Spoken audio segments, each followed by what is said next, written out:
bonsoir à tous. Je n'attends pas le quart d'heure pour être 20. On va commencer parce que vous êtes déjà nombreux. Donc, bienvenue. Donc, je suis ravie de vous accueillir toutes et tous. Et aussi, je suis ravie d'accueillir Monsieur Frédéric Errand, qui est économiste des transports, urbaniste, maître de conférences à l'Université de Lille. Il fait des travaux de recherche, bien sûr. Il est auteur de nombreuses publications de spécialistes. Et il a écrit un livre, Le retour de la bicyclette, qui est paru aux éditions La Découverte en 2014. Voilà, donc ce soir, il va nous parler comment se déplacera-t-on demain. Vaste question. Et cette conférence est organisée donc dans le cadre d'un programme d'animation autour du PCAET de Grand Poitiers. PCAET, Plan, Climat, Air, Énergie Territoriale. Différentes animations vont aussi être proposées. Les prochaines sont en novembre autour du recyclage des tissus, le 22 novembre et le 24 novembre sur la transition énergétique. Voilà, je laisse tout de suite la parole à Sylvie Aubert et Francky Angebault, les vice-présidents mobilité de Grand Poitiers, pour vous donner quelques explications complémentaires, et ensuite M. Errand.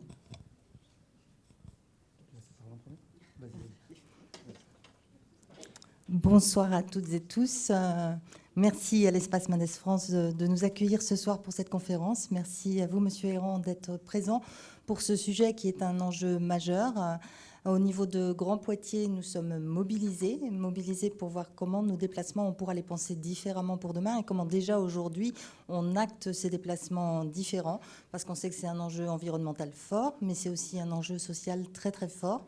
Donc ce soir, je pense qu'on aura des réponses, peut-être d'autres interrogations et puis aussi des manières d'avancer différentes dans nos politiques.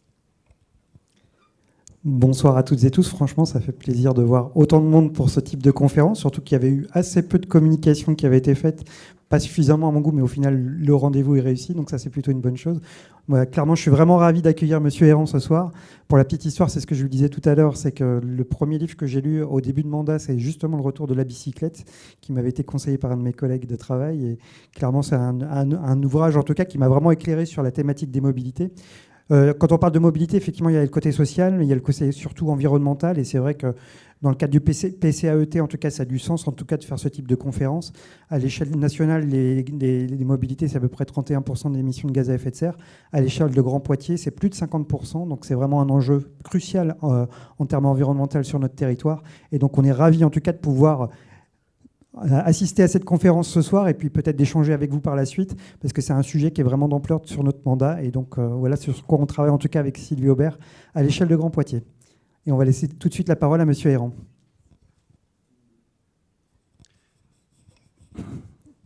Oui, bonsoir à tous. Merci pour votre invitation. Je vais effectivement vous parler de mobilité aujourd'hui. Je vais le faire de façon assez peut-être inhabituelle, parce que certains d'entre vous se disent oh là là, il va parler de ce qu'on met en avant d'habitude, à savoir la voiture autonome, les taxis volants, les transports publics futuristes, vous savez, qui se baladent dans les airs ou juste sous les trottoirs, enfin bref. Et non, hélas, je vais peut-être vous décevoir sur ce plan.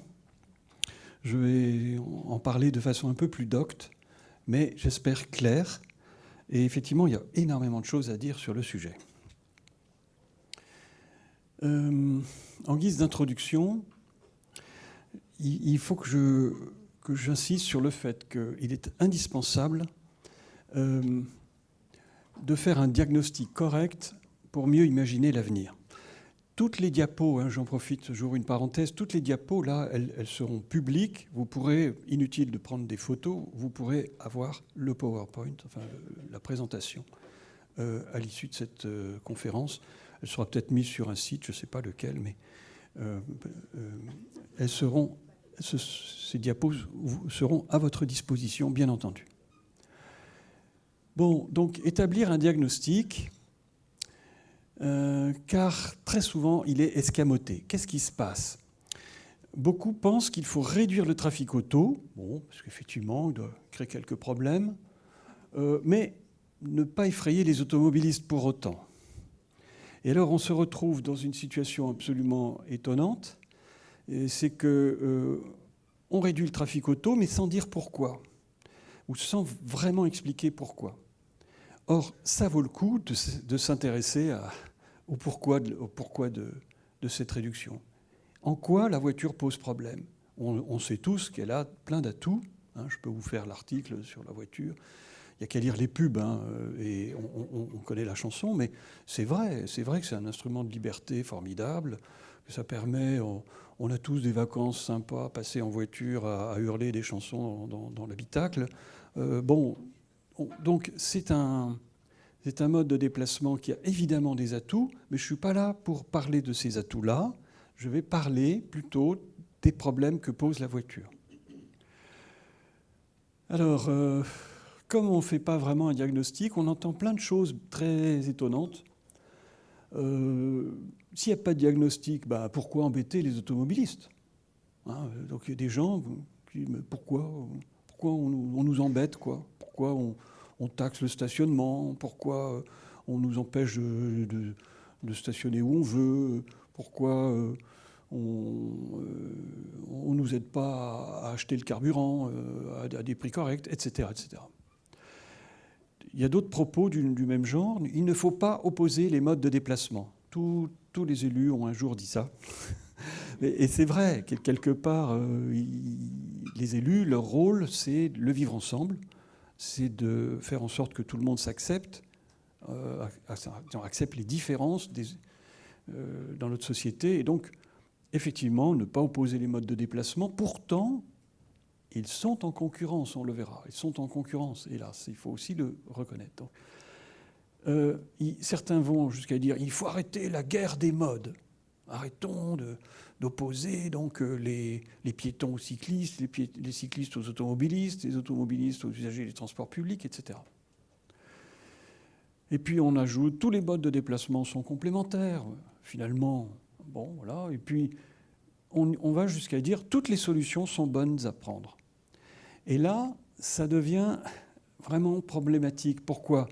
Parce que les politiques publiques en matière de mobilité, très souvent, finalement, c'est une juxtaposition de mesures sectorielles. Alors, sectorielles, ça veut dire mode par mode. Vous voyez, on prend des mesures en faveur du vélo, d'un côté, des mesures en faveur des piétons, des mesures en faveur des transports publics, des mesures en faveur de la voiture. Après tout, il faut bien faire sauter les bouchons, quand même. C'est pas normal qu'on attende que ça bouchonne à tel endroit. Donc, bref, on fait toute une collection de mesures sectorielles et on fait l'hypothèse, qui est évidemment fausse, que tout cela va aboutir à une cohérence d'ensemble, ce qui est évidemment erroné. Alors, donc voilà, oui, certains disent la voiture électrique. Le gouvernement, par exemple, mise énormément sur la voiture électrique. Ici, je pense que plein de gens ici sont pour le transport public gratuit. Bon sang, mais bien sûr, il n'y a qu'à rendre gratuits les transports publics. Et le télétravail, on a vu quand même que ça a des atouts, non ? Alors, le télétravail, le covoiturage, les modes actifs, etc. En fait, toutes ces mesures, n'importe quelle mesure, je vous le dis tout de suite, a des avantages et des inconvénients. Il n'y a aucune mesure qui n'a que des avantages et pas d'inconvénients, ou des avantages écrasants et très peu d'inconvénients.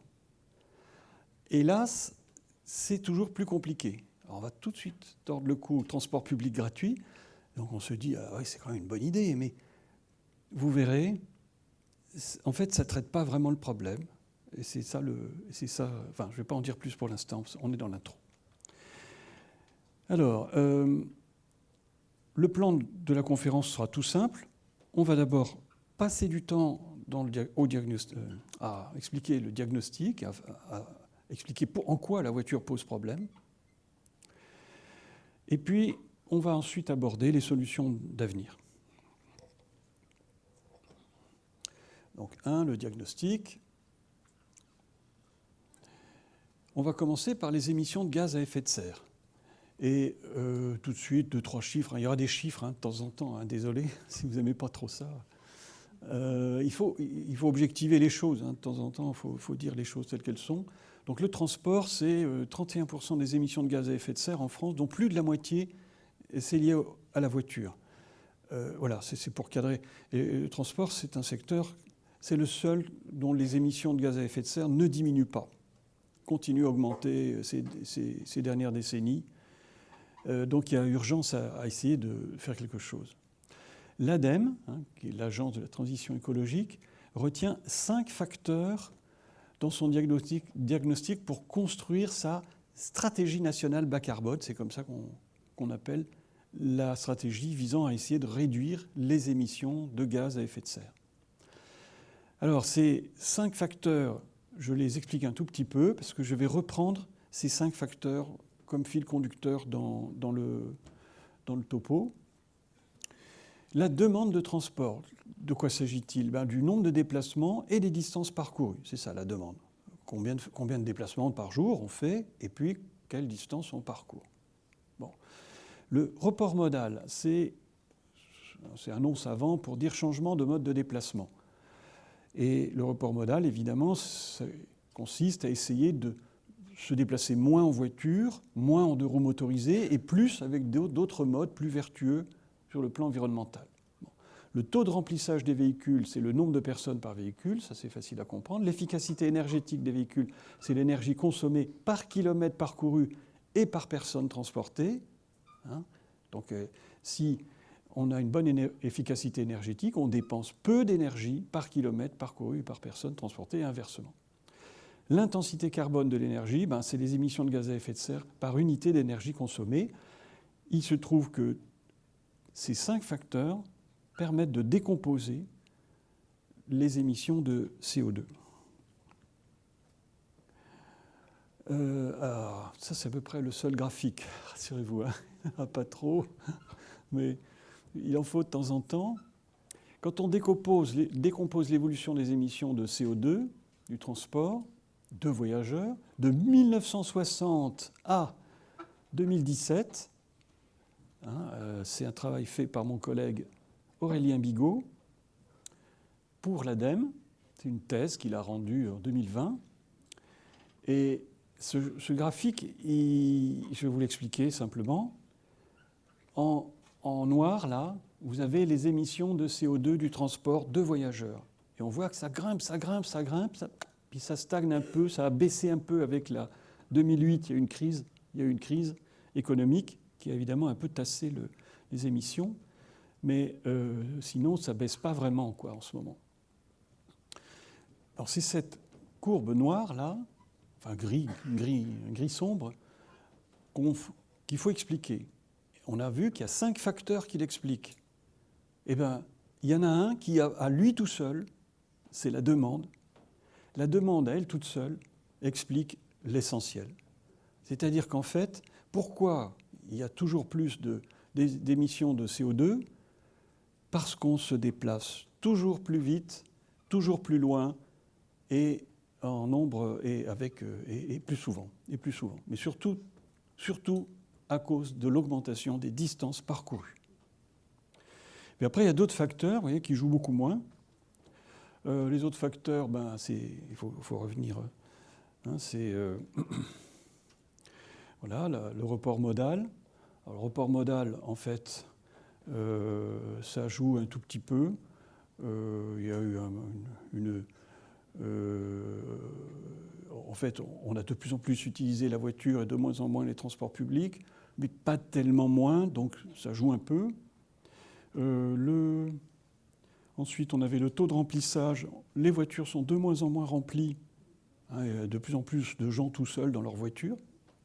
Donc ça explique encore une petite part. Là, c'est la ligne jaune. Et puis, il y a 2 facteurs positifs, mais faiblement positifs, enfin, quoique, quand même un peu. C'est d'abord l'efficacité énergétique des véhicules. C'est la courbe en bleu clair, là, en bas. Elle s'est améliorée. Ah, chouette. Donc pourquoi ? Parce qu'on a des moteurs qui sont plus performants aujourd'hui. Mais pas tellement, quand même. Enfin, il y a une amélioration de moins 36%, je crois, moins 36%, moins 37%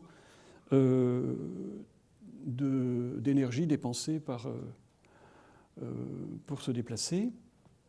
par kilomètre parcouru, par personne transportée, hein, pour se déplacer. Et puis, effectivement, le dernier facteur, c'est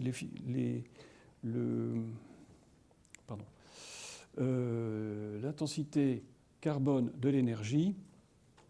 On a une petite amélioration, mais faible à ce niveau. Bon, voilà. Donc, vous avez compris, il va falloir s'intéresser surtout à la demande de transport. Mais peut-être aussi à l'efficacité énergétique et au taux de remplissage. Voilà.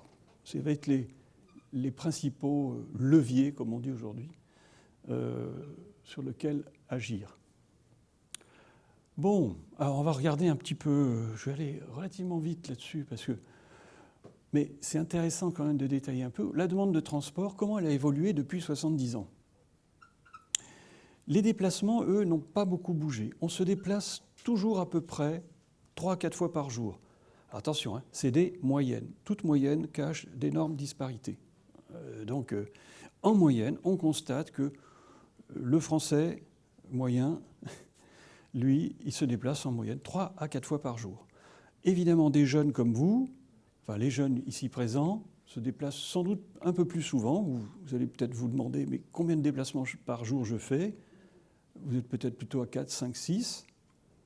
Les personnes plus âgées bougent moins, sont plutôt à 2, 3, oui, surtout si elles sont à la retraite. Bien, une stabilité du budget temps de transport. Oh là là, ça c'est du jargon, et ça veut dire simplement qu'on se déplace en consacrant à peu près 1 heure de son temps par jour, pas plus, pas moins.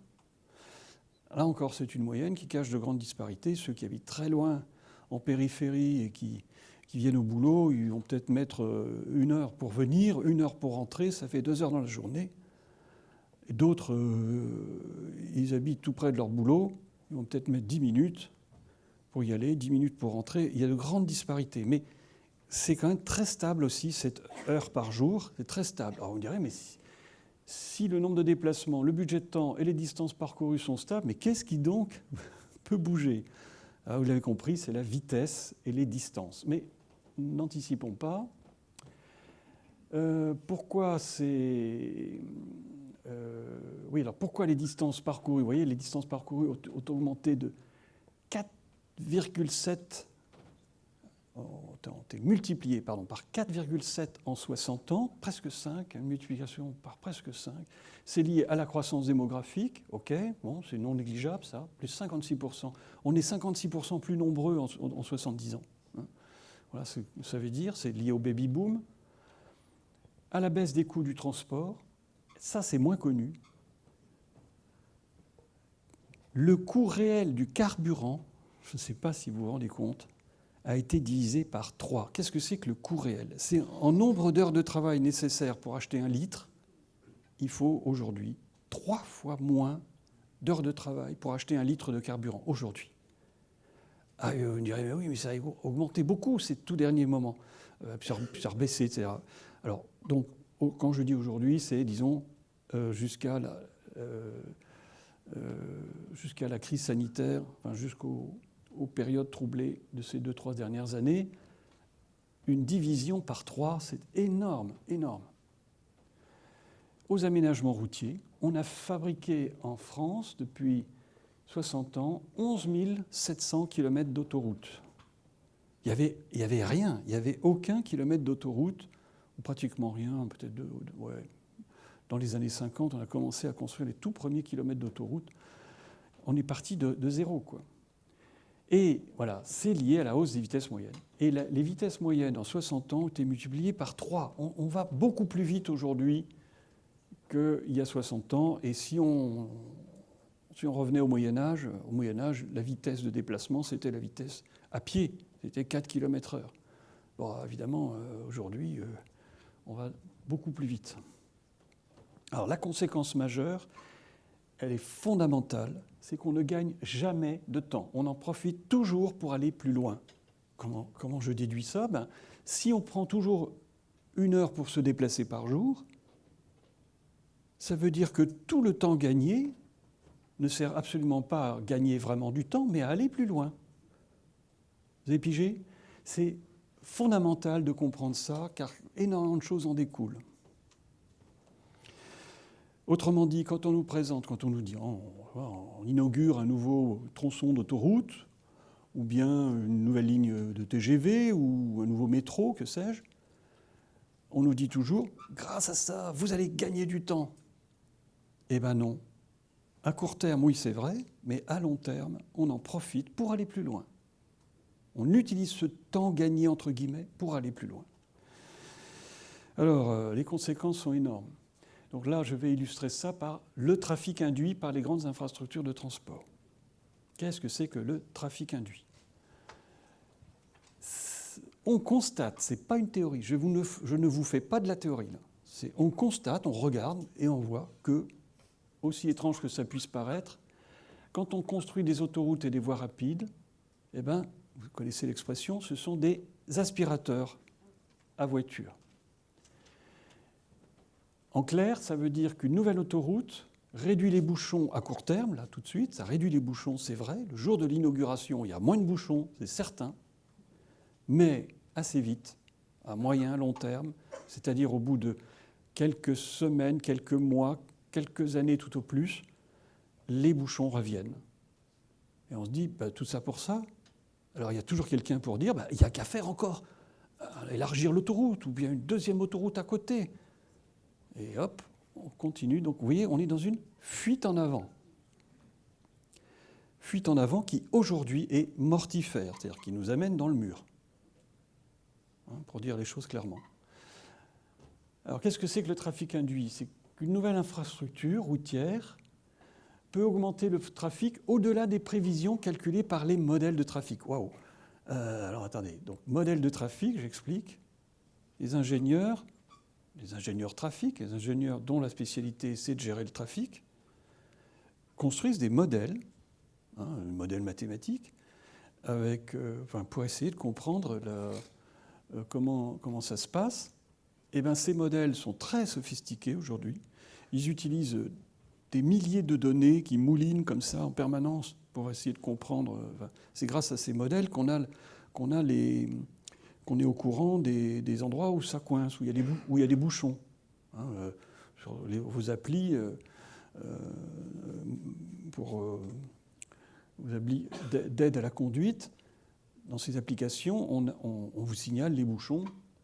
C'est grâce en fait à toute une ingénierie incroyable de boucles dans la chaussée pour connaître les flux de véhicules, leur vitesse, etc. C'est très sophistiqué. Bon, et bien ces modèles, malgré leur sophistication, n'arrivent pas à tenir compte du trafic induit. Ils arrivent à tenir compte du report de trafic dans l'espace, c'est-à-dire sur d'autres voies. Quand ça bouchonne, le modèle nous dit les gens vont se reporter sur une voie adjacente. Voilà. Dans le temps, ils vont partir plus tôt, ils vont plus tard pour essayer d'éviter le bouchon. Et puis, ils vont peut-être changer de mode. Ils vont prendre le train au lieu de la voiture. Bon. Et en fait, donc, les modèles de trafic tiennent compte de tout ça, mais n'arrivent pas à tenir compte du trafic induit. Qu'est-ce que c'est donc que ce trafic induit? C'est ce qu'on n'arrive pas à expliquer par les modèles. Et pourquoi il y a ce trafic induit? Parce que, je l'ai dit avant, parce que les gens en profitent pour aller plus loin et en voiture. Alors concrètement, ça veut dire quoi? Si une autoroute ouvre, un nouveau tronçon d'autoroute ouvre, on se dit, tiens, il faut que je déménage, là, dans 2 ans, il faut que je déménage. Grâce à la nouvelle autoroute, je vais pouvoir acheter peut-être moins cher, à 30 km au lieu de 10. Je vais pouvoir acheter un logement, une petite maison avec jardin pour mes enfants. Plus loin, grâce à l'autoroute. Vous voyez, donc on en profite, au bout d'un moment, on profite de la nouvelle autoroute pour habiter plus loin, travailler plus loin, aller à l'hypermarché plus loin, qui fait des meilleures affaires que le supermarché à côté, etc. On en profite pour aller plus loin. Et c'est ça le trafic induit. Alors l'ordre de grandeur, c'est un ordre de grandeur, c'est vraiment... c'est pour fixer les idées, mais ça varie énormément selon les cas. C'est plus 10% à court terme, c'est-à-dire on n'arrive pas à expliquer à peu près 10% à court terme, plus 20% à long terme, mais il y a beaucoup de disparités dans les situations. Alors, une évaluation donc, de ce trafic induit est indispensable. Quand on fait une nouvelle autoroute, quand on prévoit une nouvelle autoroute, il faudrait prévoir le trafic induit. Nous avons un organisme qui s'appelle l'autorité environnementale qui recommande d'en tenir compte. Mais c'est rarement le cas. On constate que ceux qui font les évaluations socio-économiques, c'est le terme utilisé, de ces grandes infrastructures de transport, ceux qui font ces évaluations, en fait, ne tiennent pas compte du trafic induit alors qu'ils devraient le faire. Et ça change tout. Parce que vous pouvez, si vous ne tenez pas compte du trafic induit, vous pouvez dire le trafic est plus fluide grâce à mon nouveau tronçon d'autoroute. Si le trafic est plus fluide, il y a moins de bouchons, donc il y a moins d'émissions de gaz à effet de serre. Et hop, vous justifiez votre autoroute. Mais si on tient compte du trafic induit, le résultat peut être absolument inverse. Si on tient compte du trafic induit, ben finalement, à long terme, enfin moyen long terme, c'est-à-dire au bout de 2 ans, 3 ans, 4 ans, 5 ans, 10 ans, tout se passe comme si on n'avait rien fait, quoi. Comme si l'autoroute avait été inutile. Et donc, dans ce cas, il y a une hausse, au contraire, des émissions de gaz à effet de serre. Donc, vous voyez, bon. Donc, ça, c'était juste pour illustrer ce qu'on a vu avant, cette histoire-là. Alors, je vais aller plus vite, hein. Il y a d'autres choses. Il y a des diapos qui seront moins compliqués. Alors, justement, la suite est plus simple. Les émissions de gaz à effet de serre des transports, on est toujours dans cet aspect. Deuxième levier, le report modal. Alors, comment il a évolué ? Il y a eu un essor très très fort de la voiture, fois 6 en 70 ans. Alors tous les jeunes là, qui sont là, vous pensez que la voiture a toujours existé, peut-être, j'en sais rien. Non, je vous assure, demandez à vos grands-parents. Il n'y en avait pas beaucoup dans leur jeunesse. Et comment ils se déplaçaient ? Moi, je l'ai fait, j'ai demandé à ma mère un jour, mais dans les années 50, tu te déplaçais comment ? En Solex. Ça vous dit quelque chose, le Solex ? C'était un petit... un petit 2 roues motorisé, voilà, en Solex. Ils n'avaient pas de voiture encore. Maintien des transports publics, c'est-à-dire pendant toutes ces décennies, on a fait d'énormes investissements en transport public. Et pourtant, on a à peu près juste maintenu la proportion des déplacements faits en transport public. On appelle ça la part modale. La proportion des déplacements faits avec un mode, c'est la part modale. Le vélo, lui, s'est effondré, division par 6 en 70 ans. Et il y a eu une forte baisse aussi de la marge, division par 2 des déplacements à pied. Le taux de remplissage, lui, il a baissé. Il est passé de 1,60 à 1,35 en 50 ans. J'ai pas toujours j'ai parfois 70 ans, 60 ans, 50 ans, parce que c'est très compliqué d'avoir des chiffres sur autant de décennies, mais donc c'est pas toujours le même écart de temps, mais voilà. Le taux de remplissage, il est très faible. Il est de plus en plus faible. 1,35, c'est en moyenne. Aujourd'hui, pour les déplacements domicile-travail, on est à 1,05. C'est-à-dire quasi rien. En fait, dans 9 voitures sur 10, il y a une seule personne le matin. Et quand il y a plusieurs personnes, ce sont seulement 2 personnes. Il y a très rarement, le matin, 3 personnes dans une voiture. Et en plus, la voiture reste immobile 96% du temps. Souvent, on dit 95. J'ai refait les calculs, c'est 96. Bon. Les émissions de gaz à effet de serre des transports, toujours ce chapitre. L'efficacité énergétique des voitures, elle a baissé de 38%, non pas 36% comme j'ai dit avant, baisse de 38% de l'énergie consommée par kilomètre et par personne en 60 ans. Mais ça aurait pu être beaucoup plus fort. Donc les constructeurs, ils disent « Regardez, on a amélioré énormément l'efficacité énergétique de nos véhicules. » En fait, c'est peanuts, c'est moins 38%. Pourquoi ? Parce qu'entre-temps, les voitures ont pris un poids énorme. Elles pèsent aujourd'hui 60% de plus. Alors, pour être plus précis, une voiture pesait 800 kg dans les années 60, elle pèse aujourd'hui 1 tonne 250. La voiture moyenne en France. Et la puissance, elle, a été multipliée par 3. Les moteurs des voitures aujourd'hui sont 3 fois plus puissants que dans les années 50 ou 60. Non, je crois que c'est années 50. Oui, 70 ans, années 50. Bon, et puis finalement, quand on y réfléchit, qu'est-ce que transporte une voiture? Essentiellement, son propre poids. Là, on vous le dira, vous n'avez peut-être jamais entendu cette info. Qu'est-ce que transporte une voiture? Vous croyez que c'est des gens, des achats, je ne sais pas moi, des charges quelconques? Mais non, une voiture, ça transporte surtout la voiture elle-même. Et à 92%. Et là, on se dit, ah ouais, d'accord. 17% pour le vélo.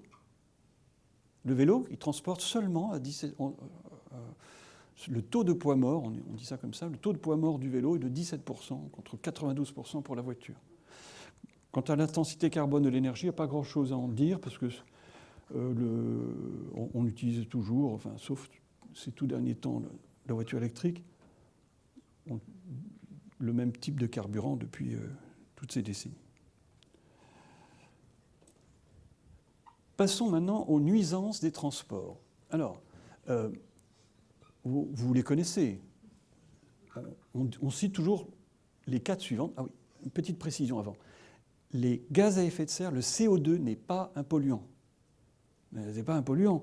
Il y en a dans l'eau gazeuse. Vous n'en mourrez pas. Okay. Donc le CO2 n'est pas un polluant. C'est un gaz à effet de serre, ce qui est différent.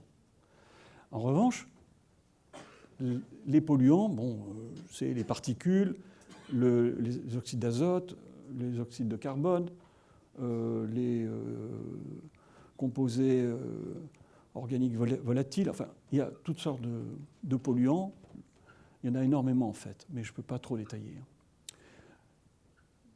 Pollution, bruit, accident, congestion, voilà les 4 principales nuisances qui sont toujours citées, et très souvent on s'arrête là. Et puis on dit tout de suite, regardez, il y a des solutions. Alors là, la pollution, pour les particules, on a des filtres à particules.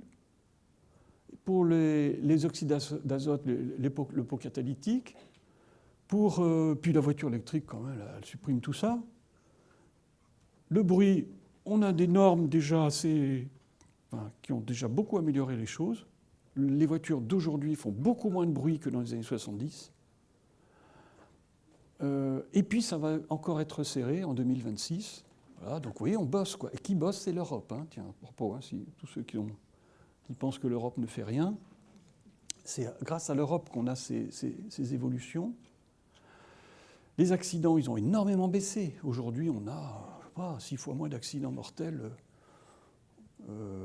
Non, un peu moins. Non, disons, oui, c'est ça, 5 fois moins d'accidents mortels aujourd'hui qu'en 1973, où ils ont culminé à 18 000 morts cette année.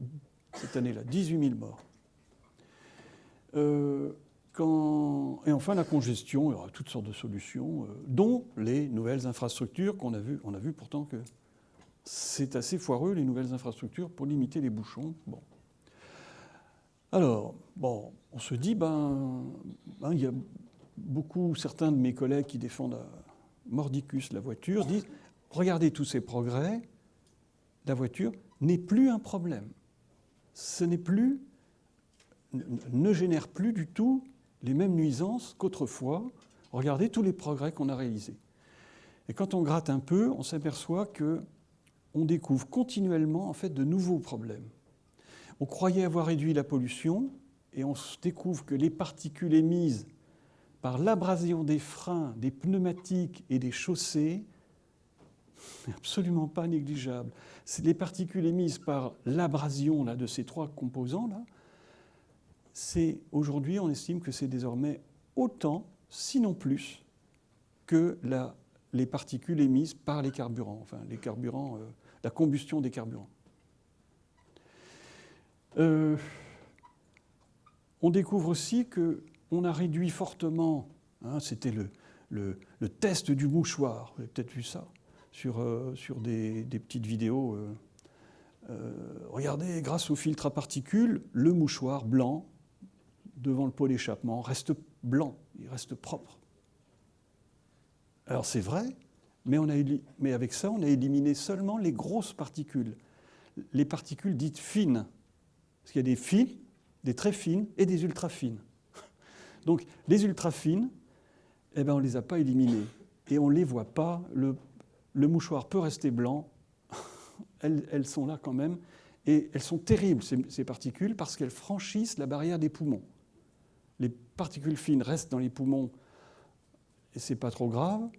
Les ultra fines vont dans le sang, dans le cerveau, dans le fœtus de la mère, de la femme enceinte, etc. Enfin, c'est grave. Les problèmes cardiovasculaires provoqués par le bruit. Le bruit, on pensait en avoir fait le tour.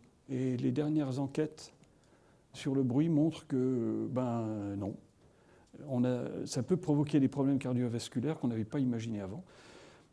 Pour les accidents, on se dit, voilà, il y a beaucoup moins d'accidents aujourd'hui, beaucoup moins de morts. Oui, mais il y a proportionnellement au nombre de morts, il y a plus de blessés graves par rapport au nombre de morts. Et souvent des séquelles, des gens qui ont des séquelles. Et ça c'est désormais un problème en soi. Est-ce qu'il vaut mieux mourir d'un accident ou rester fortement handicapé toute sa vie? Je vous laisse le décider. Le trafic induit par les infrastructures, là on l'a vu, voilà. Puis on pense avoir fait le tour des nuisances. Eh ben non, il y a encore tout ça. Ah d'accord. Là, vous voyez, je n'ai qu'une heure. Et il va falloir que je choisisse juste un truc au hasard. Il y en a 14 là, j'en ai rajouté 14. J'ai écrit un livre sur les effets de coupure. On peut écrire un livre entier. Je prépare un autre sur la consommation d'espace. Allez, je vous parle un petit peu de ça. Consommation d'espace. Une voiture. Quand vous achetez une voiture, il vous faut impérativement, sinon vous ne pouvez pas l'utiliser, 3 places de stationnement. Quoi? Comment ça? Une place au domicile, une place au travail, et puis une place partagée aux autres lieux de destination. Et une place de stationnement, ce n'est pas seulement 10 mètres carrés, c'est 10 mètres carrés plus les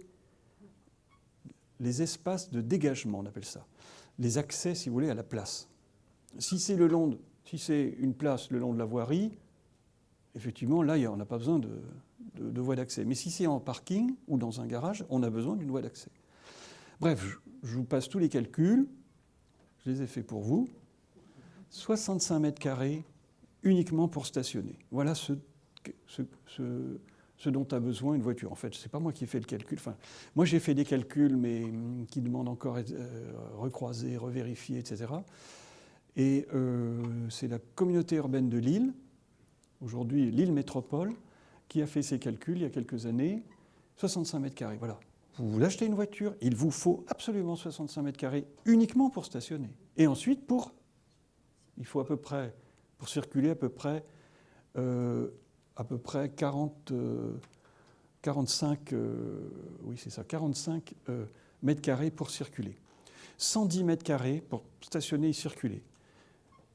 Vous avez besoin pour vous loger en moyenne un Français, résidence secondaire compris, de 40 mètres carrés pour vous loger. Et pour travailler de 15 mètres carrés. Donc, pour vous loger et pour travailler, vous avez besoin de 2 fois moins de place qu'une voiture pour stationner et circuler. Etc. Voilà. Donc, et on peut raconter des tas d'horreurs comme ça pour tous ces trucs-là. Et je ne peux pas détailler tout, quoi. Allez, peut-être encore un autre. Les déchets. Prenons les déchets. Si un jour, vous vous baladez, faites très attention, parce que c'est dangereux, le long d'une route à grande circulation, vous vous baladez à pied et vous regardez le nombre de déchets le long de la route. C'est inouï. C'est en fait une décharge continue.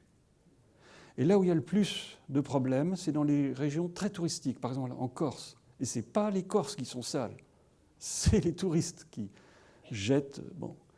Et si votre gamin jette quelque chose par la fenêtre, vous allez le gronder, mais vous n'irez pas ramasser ce qu'il a jeté. Jamais. Et ben voilà. Donc le long des routes, c'est un dépotoir continu. Il y a des services, hein, il y a des gens qui sont là pour ramasser ça, mais ils ne sont pas assez nombreux.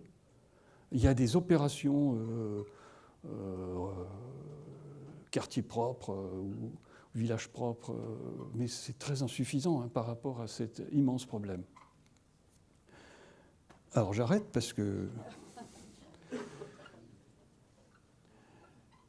les nuisances des transports, oh là là, encore un truc incroyable, c'est qu'elles font système. Vous savez bien qu'en écologie, il y a plein de choses qui font système. Pour ça qu'on parle d'écosystème. Bon. Les nuisances aussi, ça fait système. C'est-à-dire que quand on regarde les impacts directs, on peut séparer les impacts. Puis quand on regarde les impacts indirects, on s'aperçoit qu'ils aboutissent à 4, j'ai démontré dans un article pourquoi il y en a 4 et pas plus, pas moins, mais je n'ai pas le temps de... Bon, à 4 grands types d'impacts. Une désaffection pour les modes non motorisés, c'est-à-dire il y a tellement de nuisances qu'on n'a plus du tout envie de marcher ou de pédaler, parce que c'est dangereux, parce que c'est pollué, bruyant, etc. Donc si on marche plus, qu'on ne pédale plus, on prend la voiture. Diminution des relations de voisinage. On ne se parle plus entre voisins. C'était démontré par des travaux. Enfin, voilà. Dégradation de la santé humaine. En fait, tout cela a des conséquences sur la santé humaine. Et puis dégradation du cadre de vie. C'est carrément le quartier où on habite qui est fortement dégradé. Bon. Donc ça, on n'en tient pas compte dans les recherches. D'habitude, c'est très rare qu'on en tienne compte. Ça veut dire que 2 plus 2 égale 5. On appelle ça un effet de synergie. 2 plus 2, on a toujours dit que ça fait 4, mais je vous assure que parfois ça peut faire 5, et ça c'est la preuve. Et donc les nuisances, quand elles s'ajoutent, on déménage. Voilà, pour le dire très simplement. S'il n'y a que du bruit dans votre rue, c'est pas grave, vous allez vous adapter. Mais s'il y a à la fois du bruit, de la pollution, du danger pour vos enfants, des voitures qui saturent le paysage, etc., là, vous déménagez.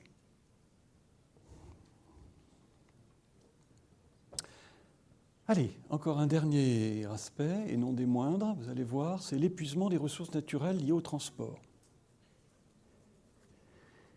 Eh oui, il y a déjà 1,2 milliard de voitures en 2020 sur cette planète. OK ? Et les constructeurs, aimeraient qu'il y en ait 2 fois plus en 2050. Est-ce que ce sera possible ? Ça, c'est la production automobile depuis 1900 pas jusqu'à aujourd'hui, je n'ai pas trouvé plus récent, mais on trouve ça facilement sur Internet. On voit bien que ça explose, complètement, que c'est complètement dingue. Est-ce que ça peut continuer éternellement ? Bien sûr que non. Nous vivons sur une planète finie. Voilà, c'est aussi simple que ça. Alors, on va voir un peu les conséquences. Les conséquences, c'est que... Alors, ça, c'est un des aspects qui sont assez peu connus. C'est qu'une voiture... Alors là, j'ai mis ce que j'ai dit avant... Elle utilise en fait 7 à 10 tonnes d'équivalent matière première pour être fabriquée. Quoi ? Alors oui, donc une voiture fait 1 tonne 250 en France, j'ai dit, plutôt 1 tonne 3 par exemple en Allemagne, en Europe, ça c'est des chiffres européens. Et puis ça a été fait par un labo allemand. Bon, entre les deux, il n'y a pas grande différence.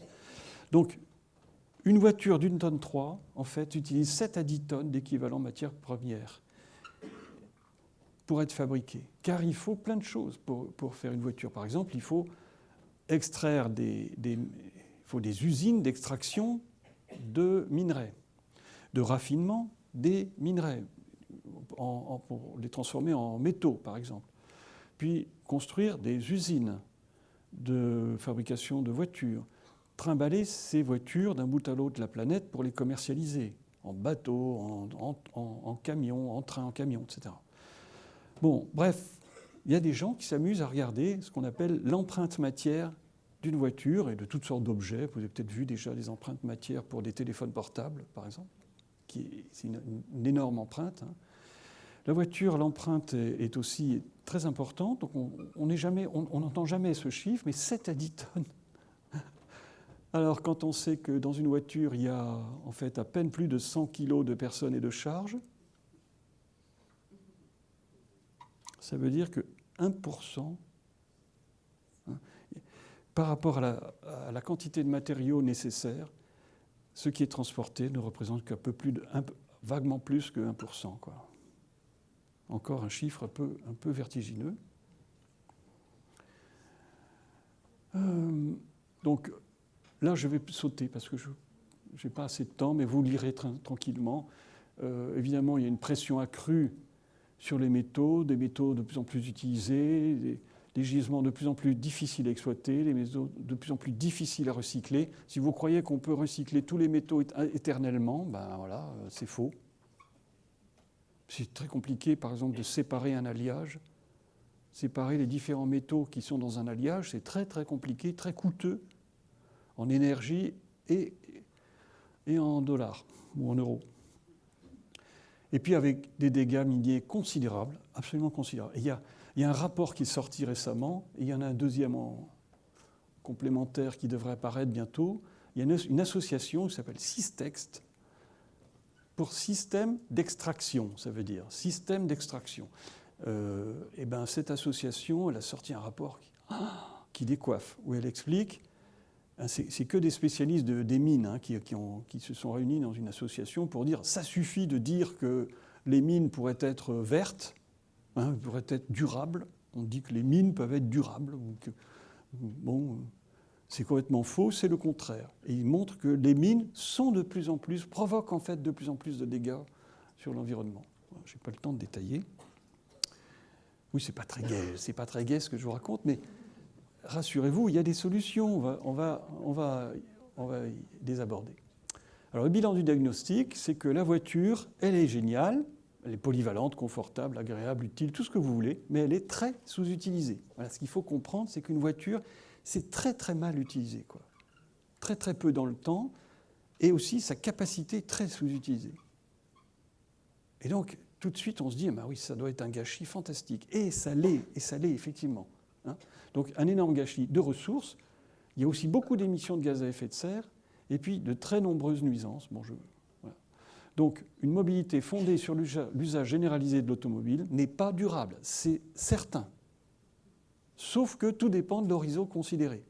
Quand on écoute les constructeurs, ils ne prennent jamais plus de 10 ans. Ah, donc dans 10 ans, oui, il y aura encore des voitures. Dans 10 ans, oui. Dans 30 ans, on verra. Dans 50 ans, à mon avis, beaucoup, beaucoup moins. Parce qu'on aura de toute façon déjà, tout simplement, plus assez de matériaux, de métaux.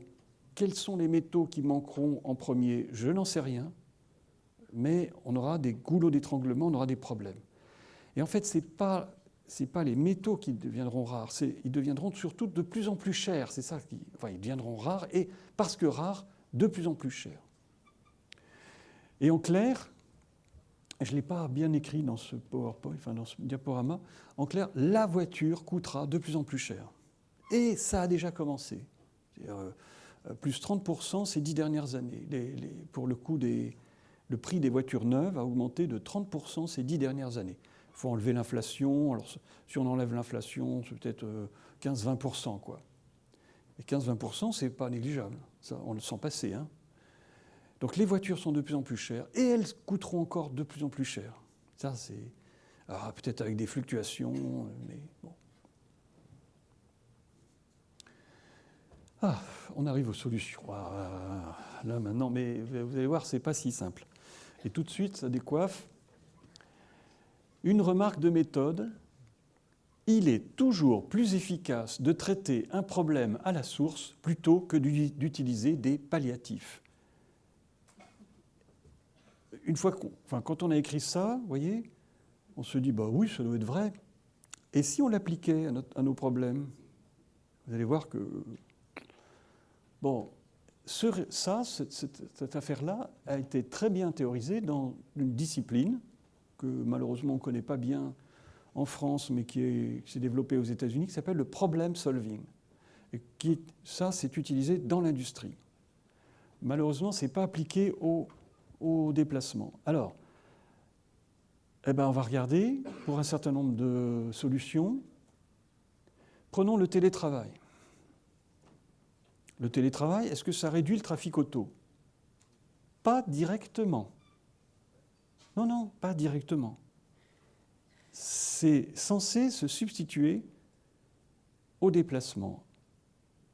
Est-ce que ça se substitue vraiment au déplacement?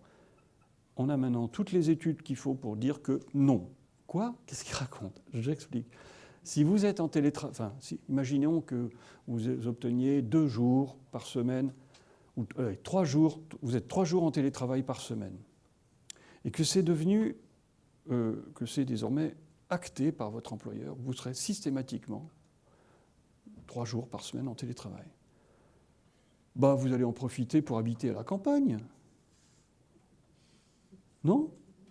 Franchement, c'est super. Et si vous en profitez pour habiter loin de votre travail dans un endroit idyllique, ou qui vous plaît pour des raisons XY, vous verrez, vous ferez autant de déplacements qu'avant. C'est démontré par des articles scientifiques parus dans les meilleures revues scientifiques. Ce sont des collègues en fait britanniques qui ont démontré ça. Ils ont pris des grands moyens pour le démontrer par A plus B. Et ils disent même que c'est même pire qu'avant. Pourquoi? Parce que dans l'endroit idyllique, il n'y a pas de transport public. Et donc vous êtes encore plus dépendant de la voiture, en fait. Vous pensiez que le télétravail était une solution, et je suis en train de vous dire, pouf, non. Transport public gratuit. Vous avez compris, je vais faire le même jeu de massacre. Alors, tout de suite, parce que comme il y a tellement de gens qui sont à fond pour, tout de suite, je rappelle que, comme n'importe quelle mesure, elle a des avantages et des inconvénients. Donc, je vais vous parler des inconvénients du transport public gratuit. Ça ne veut pas dire qu'il n'y a pas d'avantages. Je n'ai pas dit qu'il n'y avait pas d'avantages. Il y en a et je peux en parler des avantages. OK? Il se trouve que là, j'ai choisi aujourd'hui de vous parler des inconvénients. OK? Alors, quel est l'inconvénient du transport public gratuit? Déjà, un premier problème, c'est que ça ne réduit pas les émissions de gaz à effet de serre. Comment ça? Oui, donc j'ai fait tous les calculs pour Dunkerque. Ça n'a pas plu. Mais je ne suis pas là pour faire plaisir, ni pour embêter qui que ce soit. Mon but n'est pas d'embêter la communauté urbaine de Dunkerque, qui fait par ailleurs de très bon travail. Enfin, je n'ai rien contre le maire et président de la communauté urbaine, qui s'appelle Patrice Vergrit, qui est un type remarquable. Enfin, je peux dire des tas de choses sympathiques sur ce monsieur, qui a pris très à cœur son travail, etc. Enfin, bref. Il se trouve que quand il dit « c'est bon pour l'environnement », c'est pas vrai, c'est tout. Parce que quand on fait les calculs, on voit que c'est pas vrai. Bon, comment ça se fait? Parce que les bus, figurez-vous, un bus, ça pollue. Et ça pollue en fait à peine moins qu'une voiture. Ça pollue 1/3 de moins, par personne transportée, bien sûr. Mais s'ils sont mieux remplis, ça pollue 2 fois moins. Bon, c'est déjà pas mal quand même, 2 fois moins. Oui, mais comme il y a plus de bus, et parce qu'on a augmenté l'offre de bus, et que des gens qui ne polluaient pas du tout avant se mettent à polluer, parce que ça va attirer des cyclistes et des piétons, ces bus gratuits, et pas que des automobilistes, et même pas autant d'automobilistes qu'on croit. Et même, quand je dis automobiliste, vous pensez tous à conducteurs. Ben non. Les automobilistes, c'est des conducteurs et des passagers. Donc, imaginez un parent qui amène ses enfants, enfin, son enfant, un parent amène son enfant au lycée en voiture. Le transport public devient gratuit. Et le parent dit, écoute, maintenant que c'est gratuit, t'as qu'à y aller tout seul. Bon, le parent, il continue à utiliser sa voiture. Bon, il y a peut-être un petit crochet en moins à faire par le lycée, quoi. Peut-être quelques centaines de mètres en moins, et tout au plus. Mais vous voyez que c'est donc plus compliqué que vous croyez. le transport public gratuit, ce n'est pas la panacée, du tout. Le covoiturage, là aussi, alors vous imaginez toujours que c'est un automobiliste qui décide de mieux remplir sa voiture. Ça existe, bien sûr, mais souvent, ce n'est pas du tout ça. En Ile-de-France, on a démontré que la plupart du temps, le covoiturage, c'est plusieurs usagers du transport public qui ont décidé de ne plus être entassés dans le RER ou dans le métro et de remplir une voiture. Pourquoi pas, mais sauf que pour les émissions de gaz à effet de serre, c'est pas bon. Aïe, aïe, aïe. Ville des courtes distances. Là aussi, il n'y a qu'à faire un urbanisme des courtes distances. La ville du quart d'heure, ça c'est à la mode en ce moment. La ville du quart d'heure, Moreno nous raconte ça. Et vous verrez, s'il y a des distances plus courtes, eh ben, on émettra moins on sera bon pour l'environnement. Eh ben non, on constate que les gens qui vivent près de leur boulot, ils peuvent y aller à pied, à vélo, en profitent pour utiliser leur voiture le week-end pour des loisirs plus lointains. Ça s'appelle un effet rebond. Si la voiture n'est pas utilisée pour aller au travail, ben autant l'utiliser pour autre chose. Et finalement, le bilan, il est finalement neutre ou faiblement peu intéressant. Quant à la voiture électrique, alors là, il y a énormément de choses à dire. Donc je ne vais pas rentrer dans le débat. Est-ce que ça divise par 2, 3, 4, 5 les émissions de gaz à effet de serre? Ça dépend évidemment du mix énergétique, c'est-à-dire avec quoi on fabrique l'électricité, bien entendu. Donc en France, grâce aux centrales nucléaires, le mix est plutôt décarboné, comme on dit. OK, donc en France, ce serait plutôt une bonne chose. Mais est-ce que ça va suffire pour notre mobilité future? On a maintenant plusieurs articles concordants qui expliquent que la voiture électrique ne permettra pas, certainement pas, de réduire autant qu'on le voudrait les émissions de gaz à effet de serre. Même si elle était dans le meilleur des cas, même si elle divisait par 5 les émissions, ce qui serait quand même extraordinaire, on n'est pas encore dans les clous de ce que prévoit la stratégie nationale bas carbone de l'ADEME et du gouvernement. Alors, alors maintenant, on va essayer de rentrer dans donc vous avez compris, pour trouver des solutions, il faut s'intéresser directement, il vaut mieux réduire directement le trafic auto et pas de palliatifs. Les palliatifs, là, on vient de démontrer que c'était très peu efficace. Pour réduire le trafic auto, il vaut mieux réduire directement le trafic auto. Et comment faire ça? Je vous explique. Diminuer les vitesses. Il faut rendre moins efficace la voiture. Mais la voiture, directement, quoi. Si vous rendez moins efficace la voiture, on me dira, les gilets jaunes, ils ont fait pour le 80 à l'heure, etc. Ils n'étaient pas d'accord. Les Français ne sont pas d'accord. Faux. Il y a eu 3 sondages réalisés très sérieusement par le CEREMA, qui est une sorte de bureau d'études de l'État qui fait un excellent travail, et qui a montré qu'au début, les gens étaient majoritairement contre le 80 à l'heure. Le deuxième, et puis au bout d'1 an, ils commençaient déjà, parce qu'on expliquait un peu mieux l'intérêt, à être mitigés, moitié-moitié. Et puis finalement, 3e sondage, ils sont désormais majoritairement pour. En fait, les gens, quand on leur explique l'intérêt de réduire les vitesses, ils finissent par comprendre, quoi. Ils ne sont pas plus stupides que vous et moi. Donc, qu'est-ce qu'il faudrait? Vraiment, tout ça, toutes ces réductions de vitesse sont excellentes pour le climat et immédiatement. Immédiatement, c'est ça, des effets immédiats. 110 km/h sur autoroute, est-ce que c'est un drame? C'est ce qui existe en Espagne.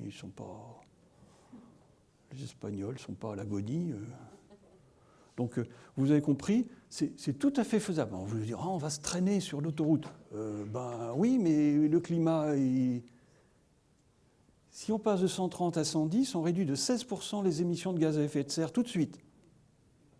Je vois, monsieur travaille à l'ADEME et il approuve. Donc, voilà, 80 km/h sur route, alors route sans chaussée séparée, enfin, on peut détailler, 30 km/h en ville, 20 km/h, c'est les zones de rencontre au cœur des quartiers, et tiens, bridage des moteurs, et si on bridait les moteurs? En moyenne, aujourd'hui, les véhicules, la fameuse voiture moyenne, elle peut rouler à 180 à l'heure. Cherchez l'erreur. On ne peut pas rouler à plus de 130 chez nous. Alors, il faut qu'ils aillent en Allemagne, ou d'ailleurs, sur les autoroutes, elles sont tellement encombrées, les autoroutes allemandes, qu'on ne roule pas du tout. Je ne sais pas, entre Stuttgart et Munich, l'autoroute, tous les 500 mètres, on vous dit rouler à 90 ou 80. Parce qu'à 80, on écoule le maximum de véhicules. Donc tous les 500 mètres, on vous dit rouler à 80. Et vous croyez qu'on peut rouler à la vitesse qu'on veut en Allemagne? Oui, à 3 heures du matin, oui. Voilà. Donc avec une faute, là, je n'ai pas vu. Donc, bridage des moteurs. Déjà, il y en a déjà plein des moteurs bridés pour les poids lourds, pour les 2 roues motorisées, enfin les cyclomoteurs, le vélo à assistance électrique, les speedelec, c'est-à-dire les vélos rapides, enfin bref, et pas les voitures. Bon, il faudra peut-être s'y mettre, quoi. Et on pourrait commencer par 150 à l'heure, vous voyez, même pas, peut-être un jour 130, quoi. Enfin, ce serait possible. La vitesse de porte-à-porte, il faut aussi la réduire. C'est une notion un peu différente. Et pour cela, il faut compliquer la circulation et le stationnement. Vous voyez, un truc qu'on voit très souvent aux Pays-Bas, c'est que les parkings, les garages, en fait, dans les quartiers d'habitation, dans les nouveaux quartiers, les garages sont à 50 mètres du domicile. On les met exprès, vous voyez, pas à 10 mètres ou sous le bâtiment, non, un petit peu décalé. Et rien que ça incite tout le monde à aller faire ses courses à vélo et pas en voiture. Parce que aller chercher sa voiture pour ouvrir le garage, etc., pour aller chercher du pain, non. Donc, aux Pays-Bas, les voitures sont dans les garages. Chez nous, elles sont seulement... Il y a 35% des garages qui ont été transformés en autre chose que des garages. C'est interdit par la loi, mais donc il y a plein de garages en France qui sont devenus des débarras. Je ne demande à personne de se dénoncer, mais vous devez en connaître. Des débarras, des pièces à vivre, et même, je connais même des gens qui ont transformé leur garage en studio à louer, tant qu'à faire. Et ils stationnent dans la rue. Puis après, ils disent « Ah, il n'y a pas de place dans la rue, c'est scandaleux ». Donc, oui, si vous compliquez un peu le stationnement, et la circulation aussi, en rendant, par exemple, en interdisant le transit dans les quartiers. C'est-à-dire, vous n'avez plus d'itinéraire malin à travers le quartier. C'est ça, le transit. On ne peut plus traverser pour contourner les bouchons. Eh bien, les quartiers sans transit, ils le sont tous aux Pays-Bas. Tous. Et nous, on s'y attelle. Il y a des tas de villes comme en France qui commencent à s'en inspirer. Peut-être que Poitiers va bientôt le faire. Alors, c'est efficace, parce que ça traite le problème à la source, je l'ai dit. Ça, je l'ai déjà dit, sauf que, oui, donc un urbanisme dense et mixte, ça fait partie des solutions palliatives, mais c'est un accompagnement nécessaire. C'est-à-dire que si vous réduisez les vitesses, alors il faut améliorer l'urbanisme. C'est-à-dire qu'il faut recréer des services de proximité. Il y a des services qui vont être recréés tout de suite. Par exemple, tout ce qui est commerce, la grande distribution, mais tous les commerces s'adaptent très vite. S'il y a des clients quelque part, ils s'y installent et ça marche. Donc, pour tout ce qui est commerce, l'adaptation sera de toute façon très rapide. Là où c'est plus compliqué, c'est les services publics, c'est les écoles, les collèges, les lycées, qu'il faudrait faire moins grand pour éviter aux enfants d'être trimballés. Il y a 2 millions d'enfants qui, tous les matins, prennent un bus scolaire en France, quoi. Certains se lèvent à 6 h du matin pour prendre un bus à 7 h du matin et arriver à 8 h. il y a un problème, peut-être qu'il faut faire des collèges plus petits, des classes plus multiniveaux, etc. Donc on fait supporter aux enfants des choses inouïes. Alors, réduire la demande, on est toujours dans ce sujet capital, hein, puisque c'est ça qui émet le plus de gaz à effet de serre, la demande. Alors, il faut aussi réduire le volume de la circulation et ne pas hésiter à réduire le nombre de fils de circulation. Une ville comme Nantes a supprimé toutes les 4 voies, les 2 fois 2 voies, hein, toutes les 2 fois 2 voies qui étaient très nombreuses. Il y avait une douzaine de radiales, c'est-à-dire de voies arrivant vers le centre, allant vers le centre, qui, dans les années 80, étaient à 4 voies. Et la ville a décidé, au milieu des années 90, 94 je crois même, de les retraiter. Et elles sont toutes passées à 2 fois 1 voie au lieu de 2 fois 2 voies, plus aménagement cyclable. Ça change tout, hein, je peux vous dire. Ça change l'ambiance, etc. Réduire ou tarifer les places de stationnement. Donc il y a tout. Là, bon, il y a encore enfin, le stationnement, c'est un vaste sujet, et on peut encore, on peut notamment réduire les places de stationnement pour obliger les gens à stationner un petit peu plus loin, les 100 mètres plus loin. Vous voyez, par exemple, sur mon campus, à Villeneuve-d'Ascq, à Lille, il y a 6000 places de stationnement.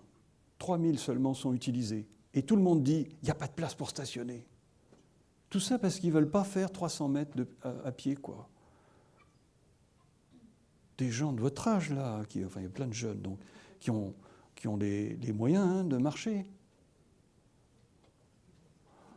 Bon, donc, augmenter le coût des déplacements. Et oui, nos déplacements sont trop peu chers. C'est vraiment ça, je vous expliquais. En fait, la voiture aujourd'hui n'est pas chère. C'est ça qu'il faut comprendre. Vous croyez que c'est 5 000 € par an? On dit même parfois 6 000, 7 000. Non, non. Si vous avez une voiture d'occasion, vous la réparez vous-même, ou dans un garage clandestin, ou bien que vous ne payez pas d'assurance, tant qu'à faire, enfin, etc. Si vous débrouillez pour contourner tous les problèmes, eh ben, votre voiture coûte pas cher. Elle va vous coûter peut-être 2 000, 3 000 € par an, pas plus. Et donc, ça devient à la portée de beaucoup de gens. Et c'est ça le problème, c'est que la voiture n'est pas assez chère. Et tous les économistes des transports vous le disent. Bon, c'est dur à entendre, hein, mais OK. Alors, donc, si vous tarifez le stationnement, vous direz, oh là là, encore des taxes. Alors, ce n'est pas une taxe. Hein. Qu'est-ce que c'est ? En fait, c'est une redevance d'occupation du domaine public. C'est ça, la tarification du stationnement. Et pourquoi ? Parce que l'espace public n'est pas gratuit. Qu'est-ce que vous croyez ? Il faut le produire. C'est cher, c'est coûteux de produire de l'espace public. Il faut le fabriquer, concevoir, le fabriquer, l'entretenir, l'éclairer, le surveiller, le nettoyer. Et bien, tout ça, ça coûte quelque chose. Et donc, si vous voulez stationner gratuitement dans la rue, qui paye ? Tout le monde, via l'impôt, et surtout, et même ceux qui n'ont pas de voiture. Et donc, c'est tout à fait anormal. Donc, il vaut mieux que ce soit l'automobiliste lui-même qui paye. Et pas forcément beaucoup, en fait. Il ne s'agit pas de matraquer l'automobiliste, mais de lui faire prendre conscience que l'espace public n'est pas gratuit. Et je vous assure que dès qu'il paye ne serait-ce que 10 € par mois, soudain, il retrouve son garage. Et il débarrasse le garage des vieilles planches qui traînent et il remet sa voiture dans le garage. Et j'ai des exemples comme ça. J'ai travaillé sur le quartier des Bois Blancs à Lille. L'adjoint au maire a rendu payant les places de stationnement. C'était un bordel dans ce quartier. Il y avait des voitures partout, sur les trottoirs, sur les passages piétons. Il a fallu 6 réunions publiques pour arriver à faire passer la pilule. Et depuis, plus aucun problème. Il reste juste un tout petit peu de voitures, juste une rue où il y a un tout petit peu de problème. Et ils ont fait un travail très clair de... J'ai publié ça, hein. D'ailleurs, j'ai travaillé avec ce monsieur pour justement vulgariser ce cas d'école. Bon, voilà. Donc, tarifer le stationnement, c'est pas la mer à boire, c'est juste essayer de... Et pas seulement au lieu de travail, mais aussi ailleurs, au domicile, au lieu d'achat. Au lieu d'achat. Imaginez qu'à l'hypermarché, vous payez votre place. Ou peut-être, allez, une étape intermédiaire, il y aurait sur votre feuille, sur votre fiche de paye, de caisse, pardon, fiche de caisse, il y aurait sur votre fiche de caisse, compte tenu du, je sais pas, des deux heures que vous avez passées sur le parking, on vous dirait, et cadeau, 3 € pour les 2 heures passées sur le parking. Et soudain, vous vous direz, ah ben oui, tiens, moi je milite pour qu'on rende ça obligatoire. C'est pas grand-chose, hein. Il y aurait juste une ligne de plus sur la fiche de caisse, et les gens se diraient, on me fait cadeau parce que je suis venu en voiture. Et là, un ange passe et on se dit, oui, d'accord. Ah oui. Bon. Alors, en tarifant la mobilité, le péage urbain, bon, ça c'est un peu compliqué à mettre en place, pourquoi pas. En fait, le problème du péage urbain, c'est qu'il est plus difficile à accepter que la tarification du stationnement, et surtout, il a un coût de gestion dont on ne parle jamais. À Londres, c'est 40% de la recette qui va uniquement dans la gestion du système. On se dit, payer pour engraisser les gens qui gèrent ce système, est-ce que c'est ça le but? Ou, bon, les 60% restants financent les transports publics, hein, heureusement, mais... Bon, taxer l'achat du véhicule. Alors oui, c'est pas un bon exemple, ça, parce que le bonus-malus, il est équilibré, mais... Enfin bon, bonus-malus, vous savez, aujourd'hui, il est basé que sur les émissions de CO2.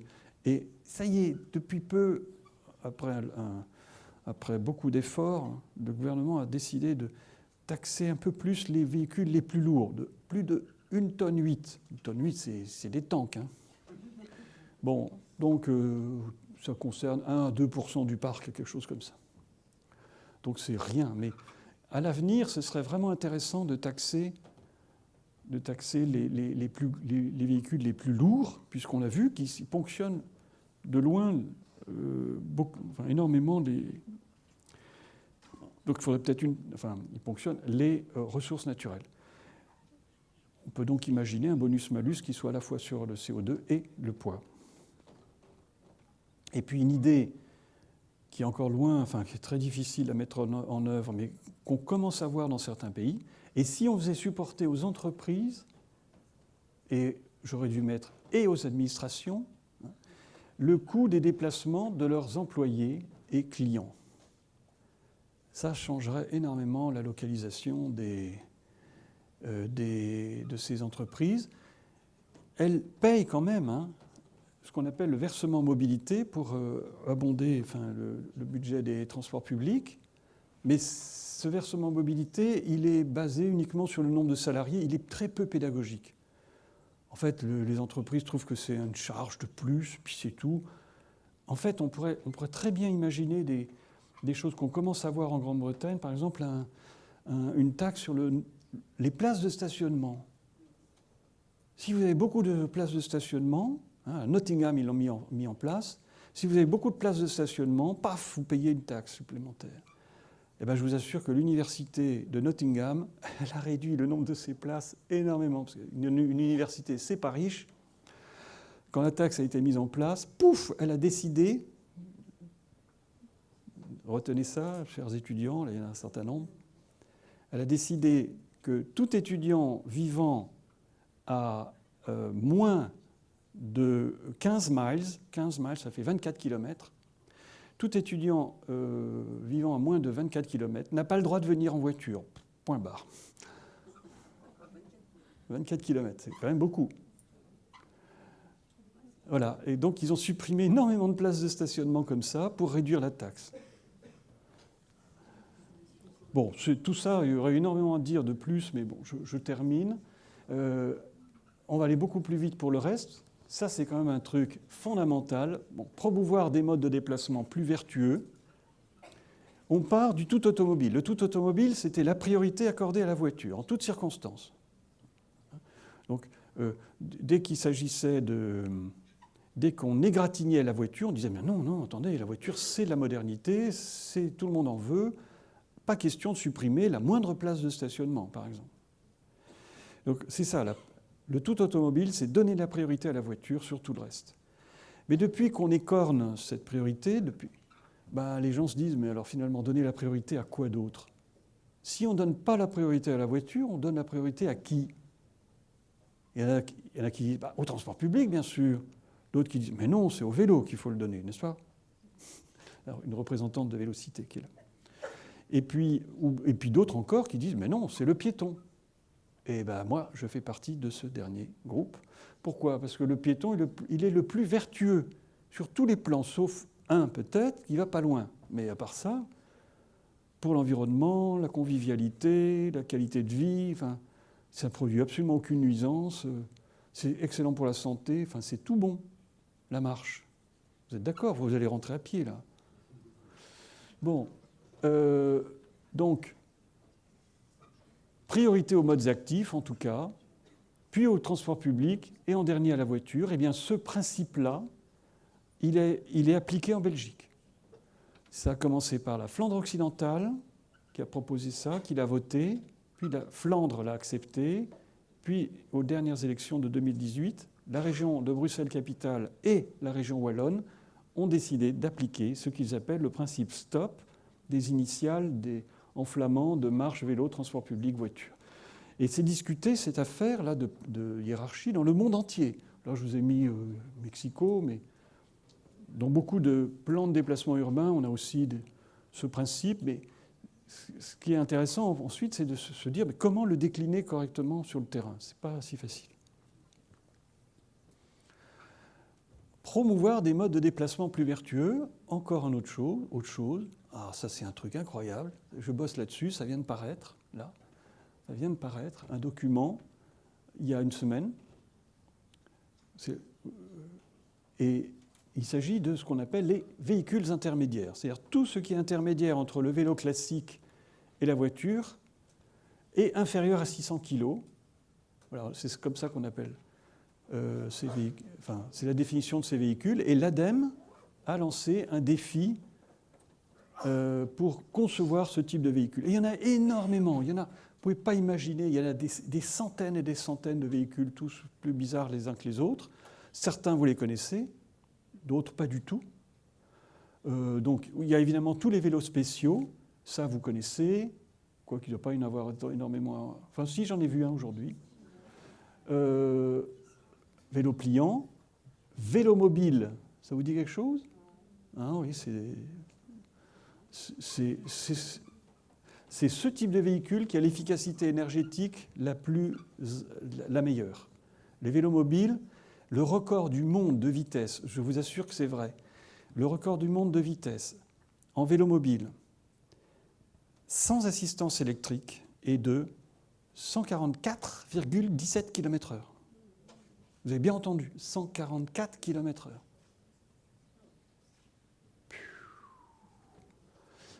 Bon, un Français a cherché récemment à le battre. À 130 à l'heure, un pneu a éclaté. Bon, il s'en est sorti sans trop d'égratignures. Ouf. Donc ça se passe dans le désert du Nevada, dans des endroits comme ça. Bon.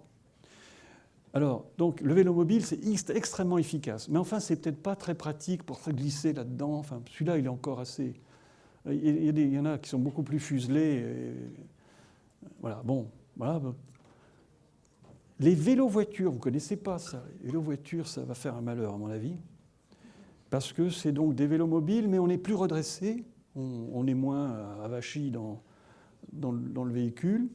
Et c'est très intéressant. Puis après, bon, vous avez les micro-voitures, je ne peux pas tout détailler, des 2 roues motorisées protégées avec une sorte de cabine. Ça, vous connaissez, ça fait un malheur en ce moment, l'ami de Citroën. Et vous savez bien que c'est des gosses de riches qui vont au lycée avec ça.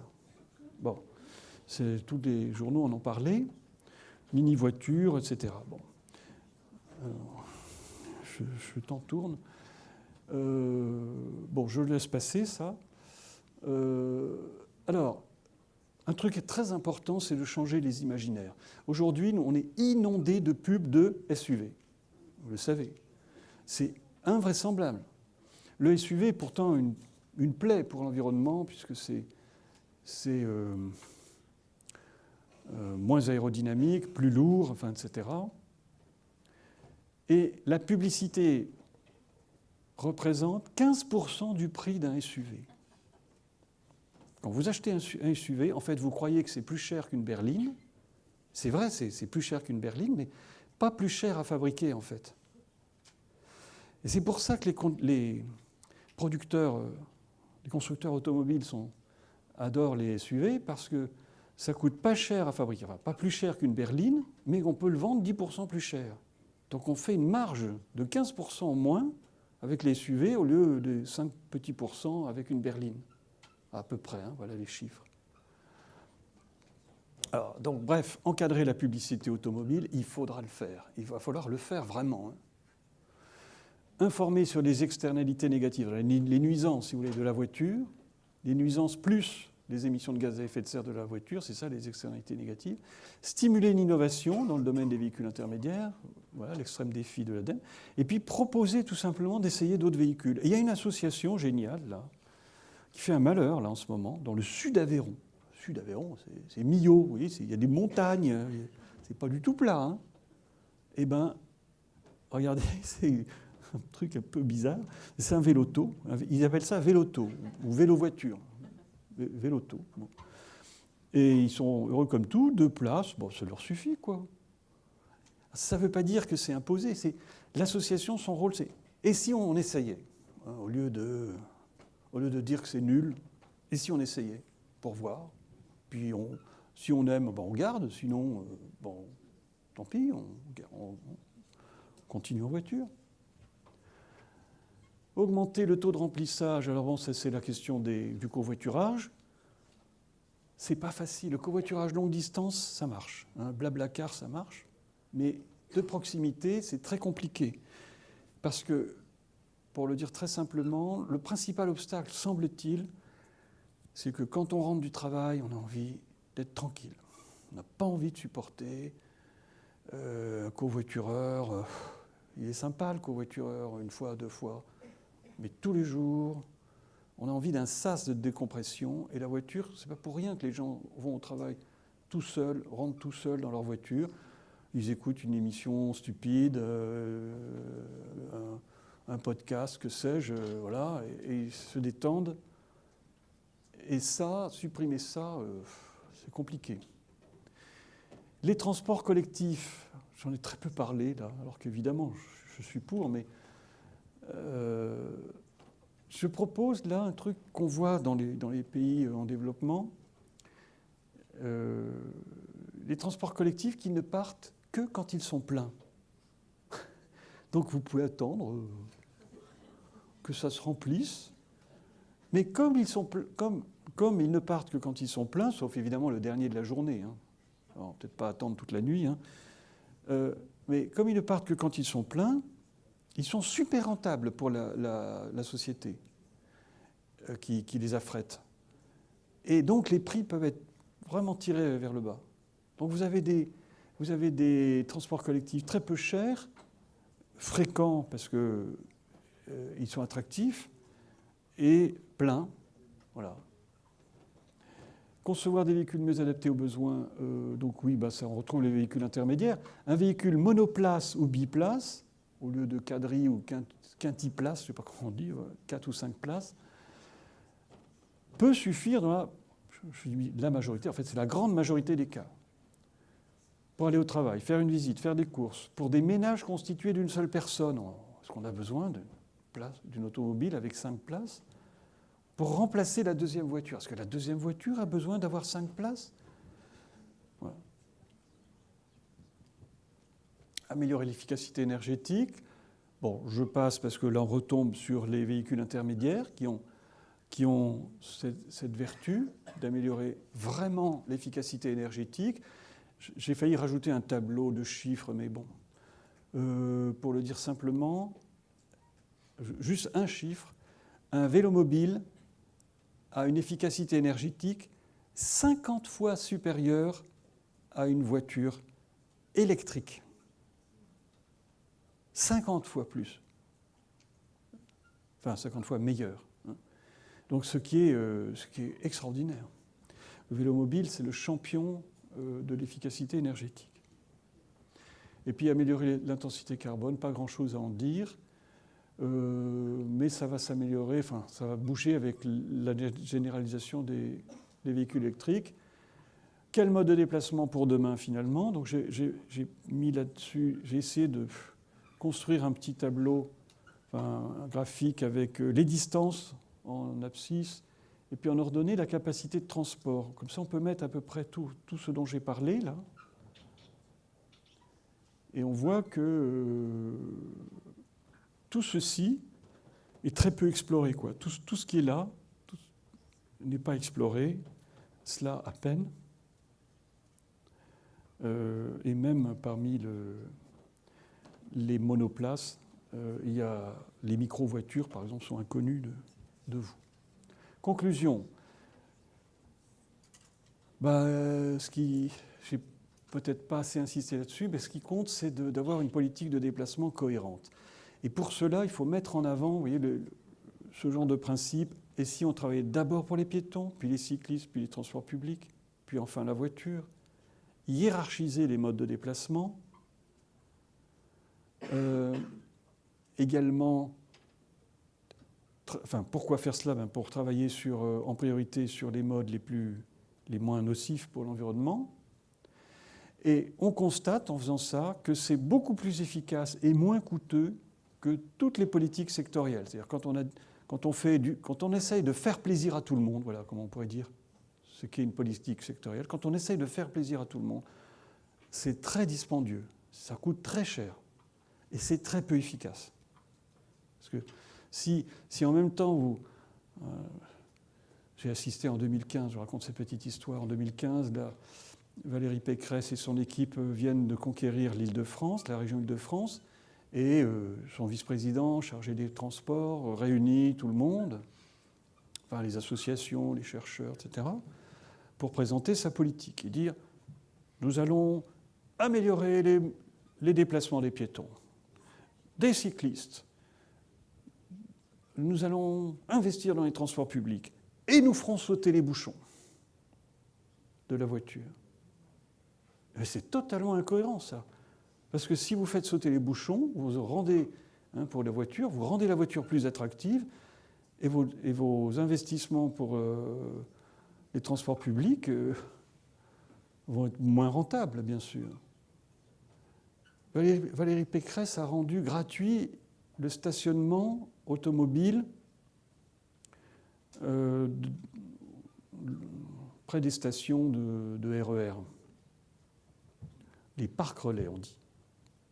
Elle a rendu gratuit ces parcs relais. Dans Le Parisien, qui est le journal local, il y a une dame interrogée par le journaliste qui dit « Ah, c'est chouette !» question de journaliste. « Est-ce que vous êtes contente de cette mesure, enfin, des places de stationnement gratuites ?» Et elle dit « Ah, mais avant, j'y allais à pied, je vais pouvoir y aller en voiture. » Vous comprenez ? Il faut chercher de la cohérence. Alors, ça veut dire qu'on ne peut pas faire plaisir à tout le monde, mais qu'on peut expliquer pourquoi on ne peut pas faire plaisir à tout le monde. Et on peut dire que ce sera économique pour la collectivité. Voilà. Alors, ce qui compte aussi, c'est de faire ça en concertation, c'est fondamental, et de travailler sur le rythme du changement. Parce que tout ce que j'ai dit, c'est Yaka Faucon. Vous voyez bien qu'on ne peut pas faire tout en un jour et que c'est très important de dire où l'on va, puis ensuite d'y aller progressivement. Donc avoir une vision, on dit, avoir une vision de ce vers quoi on veut aller pour ensuite y aller progressivement. La vision, elle n'est pas discutée, mais comment y aller, ça, il faut le discuter pied à pied. et tous les jours, quoi, presque. Voilà, je vous remercie.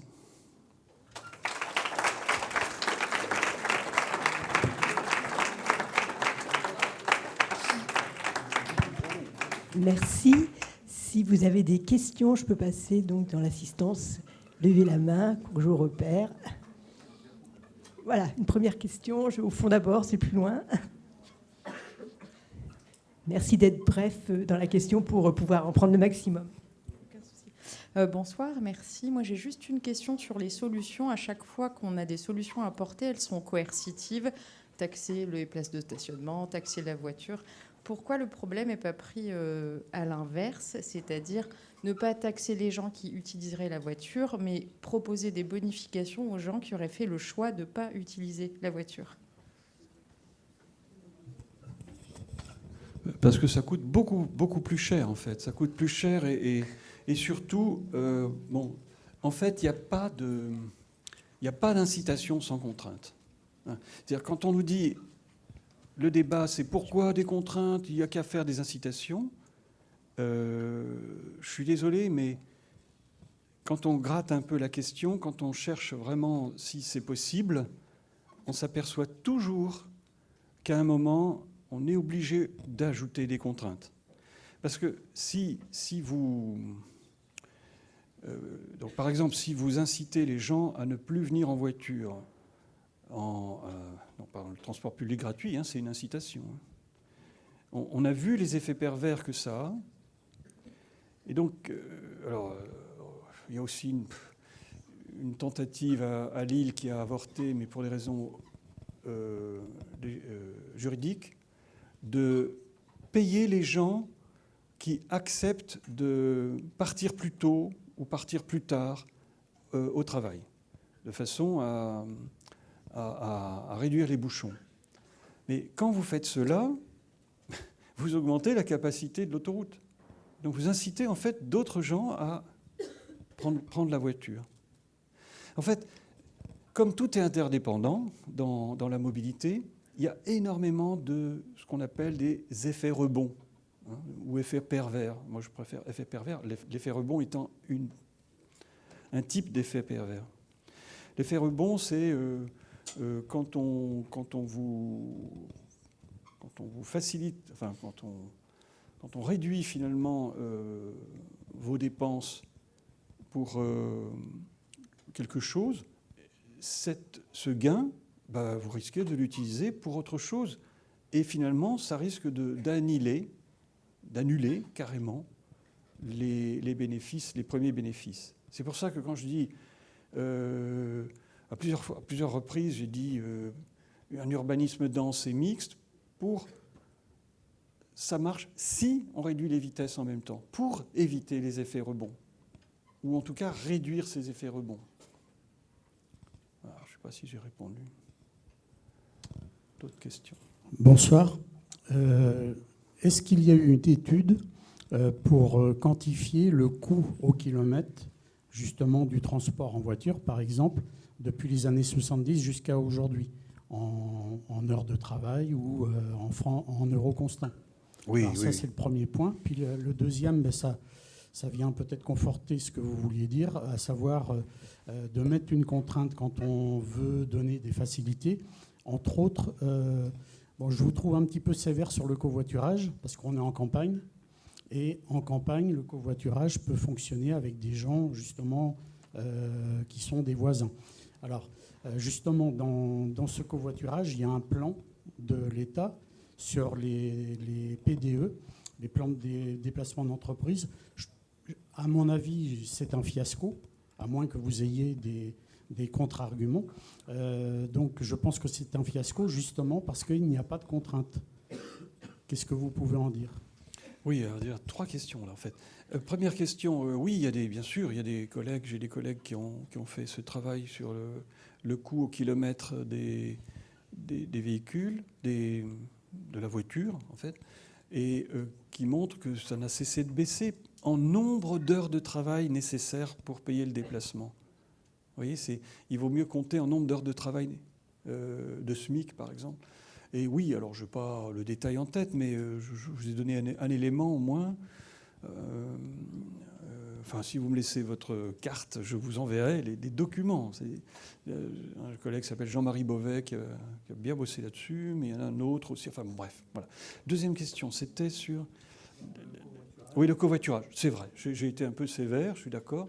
Non, mais toutes ces mesures, même le transport public gratuit, j'ai vraiment rien contre cette mesure. Je pense qu'elle a des... Elle peut être tout à fait intéressante, mais ce qu'il faut, c'est ne pas lui faire dire des choses qu'elle n'est incapable de faire. Dire que c'est bon pour l'environnement, ben non. Non. Voilà.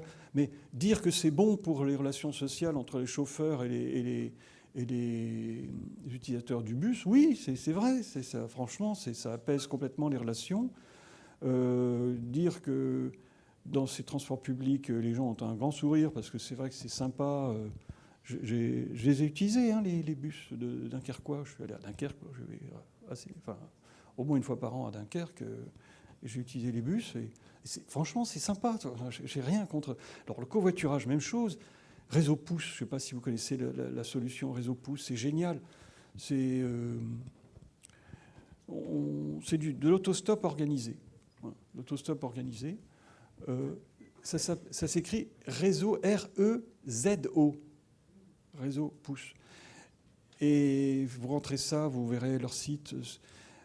Bon, ça ne se diffuse pas aussi vite qu'on l'espérait, mais l'idée est toute simple.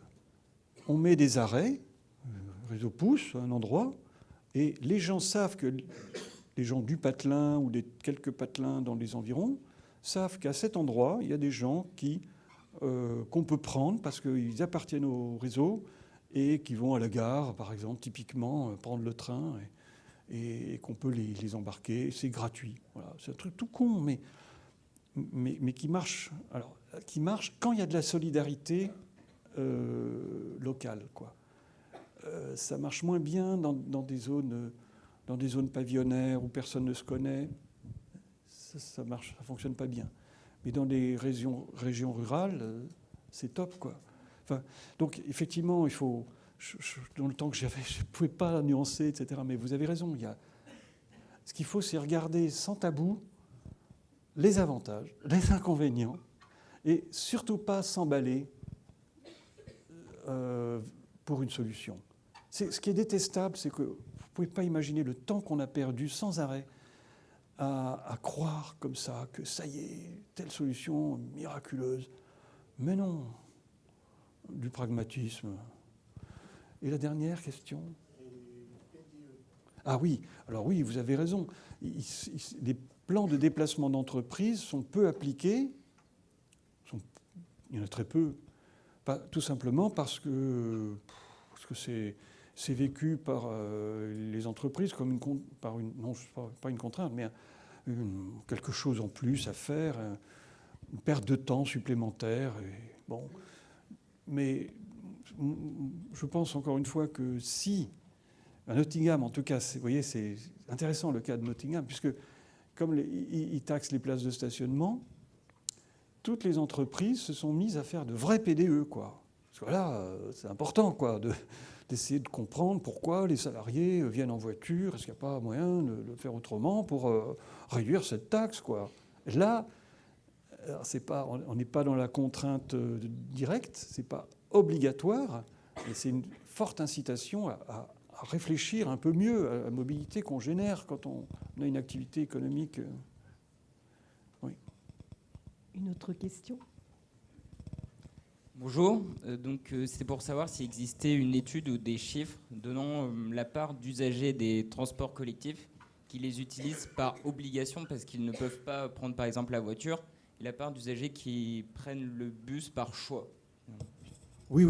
Ah oui, énormément de... Alors, je ne les ai pas en tête, vraiment, mais oui, on appelle cela, ça a un nom, ceux qui sont dépendants, hein, des transports publics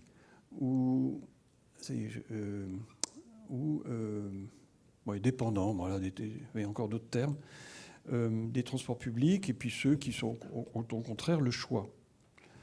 Et il est clair aujourd'hui que la plupart des usagers du transport public, c'est un public qui n'a pas trop le choix, quoi. Hein, c'est des captifs, voilà, cherchez le mot, des captifs du transport public. Et pour eux, c'est terrible parce qu'ils subissent... Enfin, c'est terrible. Quand les transports publics ne marchent pas bien, ils se retrouvent coincés avec des retards sans fin, des trains annulés, enfin, voilà, c'est pas simple. Tiens, j'en profite pour dire qu'en Allemagne, le ticket à 9 €, 9 € pour voyager en train pendant tout le mois de juillet, puis à nouveau 9 € pendant le mois d'août. On commence à tirer le bilan de cette expérience. Et comme vous vous en doutez, c'est pas tout noir, c'est pas tout blanc. Ça dépend, il faut regarder de près. Et ce qui est arrivé, par exemple, alors c'est clair que ça a boosté la pratique, mais malheureusement, ça a aussi pas mal désorganisé les transports publics. Les trains, beaucoup de trains sont arrivés en retard, des trains ont été supprimés. Bon, donc, il y a du... Bon, donc vous voyez, ce qui est intéressant, c'est d'arrêter de croire qu'il n'y a qu'à rendre le train moins cher et puis tout ira bien. Non, il faut regarder de près. Et je vous assure que le train, là, en France, il n'est pas cher du tout. Hein. Quand on regarde le prix en Grande-Bretagne, aux États-Unis, waouh. Je ne dis pas qu'il faut augmenter le prix du train, mais enfin, il faut être conscient du fait qu'on est... est-ce qu'on a vraiment besoin de gratuité? En fait, tous les spécialistes pensent qu'on a surtout besoin de régularité, de qualité de service, plutôt que de gratuité. Oui, alors tout d'abord, merci beaucoup pour cela. Qui parle, là? Ok, oui. Et moi, j'avais une question. C'est face à tout cela, qu'est-ce que vous promouvez le plus? L'innovation, telle que les vélos mobiles, vélos-voitures, etc. Ou la régulation, telle que la réduction des vitesses, distances, etc. Oui, bonne question intéressante. Mais, donc, oui, vous avez compris qu'il ne suffit pas d'innovation. On nous présente souvent la mobilité comme juste une question d'innovation. La voiture autonome, bon, le taxi volant, etc. Bon. Ou Urban Loop. À Nancy, ils veulent faire un espèce de machin bizarre. On sait déjà que Urban Loop va échouer. On le sait, tous les spécialistes le savent, mais ils foncent, alors même qu'ils ont... que leur tramway sur pneus avec rail central, guidage par rail central, le TVR de Nancy a été un échec technologique retentissant. Il y avait le même à Caen, ils ont été obligés d'arrêter le système tellement il était peu fiable. Eh ben non, Nancy n'apprend rien de ses erreurs. Rien, mais c'est incroyable. On se frotte les yeux, on se dit, mais qu'est-ce qu'ils ont dans le ciboulot, quoi? Quand on a dépensé des dizaines de millions pour rien dans un truc qui a foiré, on évite de recommencer. Eh ben non, pas de problème, ils remettent ça. Bon, alors donc l'innovation, c'est pas... Écoutez, l'innovation, c'est à la fois... Ça peut être une bonne solution comme un problème. Voilà, c'est ça qu'il faut savoir. C'est pas forcément un progrès, c'est évidemment faux. Ensuite, la régulation, vous avez vu qu'on en a beaucoup besoin. La régulation, l'organisation, c'est aussi de l'innovation pas technique, mais de l'innovation quand même. Et je vous assure qu'on peut faire des miracles avec ça. En France, vous savez, on a choisi le système TGV, donc d'aller le plus vite possible. En Suisse, le but n'est pas d'aller le plus vite possible, mais d'aller avec sûreté, avec des temps sûrs, d'une ville à l'autre. Et leur ville étant assez rapprochée, ils se débrouillent pour qu'on puisse aller de Bâle à Zurich, de Zurich à Berne, de Berne à Genève, de Genève à Lausanne, vous voyez, en toujours moins d'1 heure. Si bien que toutes les heures, tous les trains sont cadencés, et toutes les heures, cadencés, ça veut dire qu'ils partent toujours à la même heure, toujours à 1h10, 2h10, 3h10, 4h10, vous voyez. Ils sont cadencés.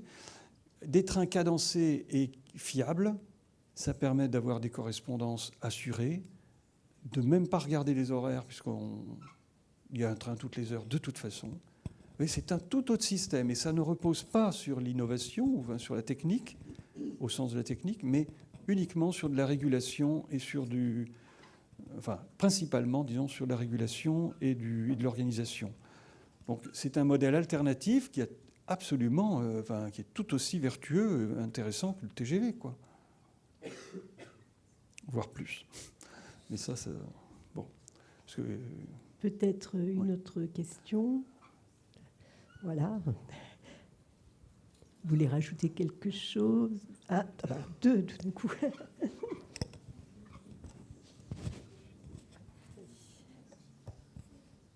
Sur le même sujet des transports en Suisse qui sont cadencés, on pourrait prendre le cas de Bordeaux qui essaie de mettre en place un RER régional et on voit les difficultés qui se posent. Est-ce que vous avez des solutions pour aider en fait à compenser ces difficultés de mise en œuvre de ces projets qui prennent souvent des dizaines d'années pour y répondre et qu'en attendant, il n'y a pas forcément de solution pour ceux qui sont coincés dans les bouchons?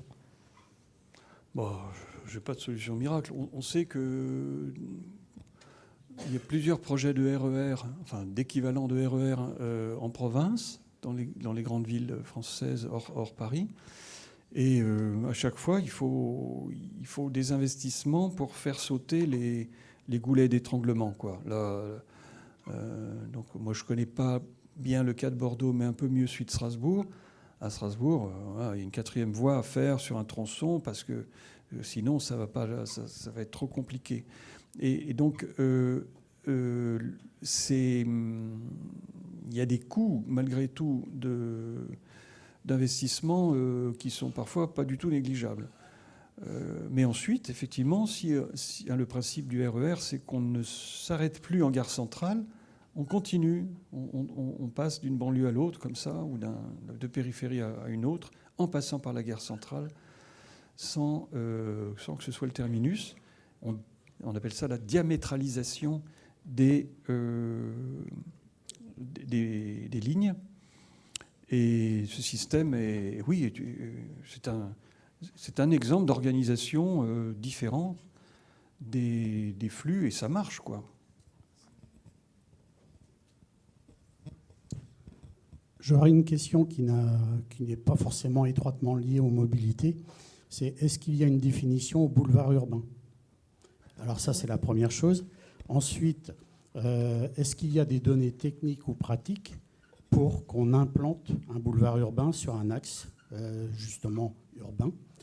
Voilà. Et est-ce qu'il y a des cas en France de boulevards urbains qu'on peut connaître? Oui, bien sûr. Si vous voulez, à chaque fois, ça dépend des villes. Chaque ville invente son propre vocabulaire. Et c'est pas si mal, parce que ça permet à chaque ville de se construire une doctrine propre. Mais en fait, le principe est toujours le même. C'est d'essayer d'avoir des axes interquartiers qui restent urbains, suffisamment urbains, c'est-à-dire maximum 50 à l'heure, avec des trottoirs confortables, des pistes cyclables. Voilà, c'est ça, un boulevard urbain. Mais j'en profite pour dire qu'il y a un mouvement mondial en ce moment qui est fascinant, c'est la transformation des autoroutes urbaines en boulevards urbains, ou en avenues urbaines, on peut dire aussi, ou tout autre terme. Et ça, en France, on a déjà pas mal d'exemples. On a déjà au moins une dizaine d'exemples de ça, mais qui sont peu connus. Prenons Nantes, tiens, ou même Marseille. Allez, Marseille, parce que Marseille n'est jamais montré en exemple. Donc même à Marseille, des choses bien, vous savez. Et à Marseille, on a reculé l'autoroute A7, elle est arrivée jusqu'au centre-ville. Elle est arrivée à la porte d'Aix. On a supprimé un viaduc, un morceau du viaduc, je crois que c'était le 10 août 2010, ça, explosion, on a foudroyé un morceau de ce viaduc. Mais qui le sait? Parce qu'évidemment, au mois d'août, il n'y avait pas grand monde. Mais c'était impressionnant. Enfin, les images sont impressionnantes. Et à la place, on a fait un parc urbain, des logements sociaux. Ben voilà, c'est super. Et l'autoroute s'arrête juste un peu avant, quoi. Alors maintenant, ce qu'il faudrait, c'est continuer.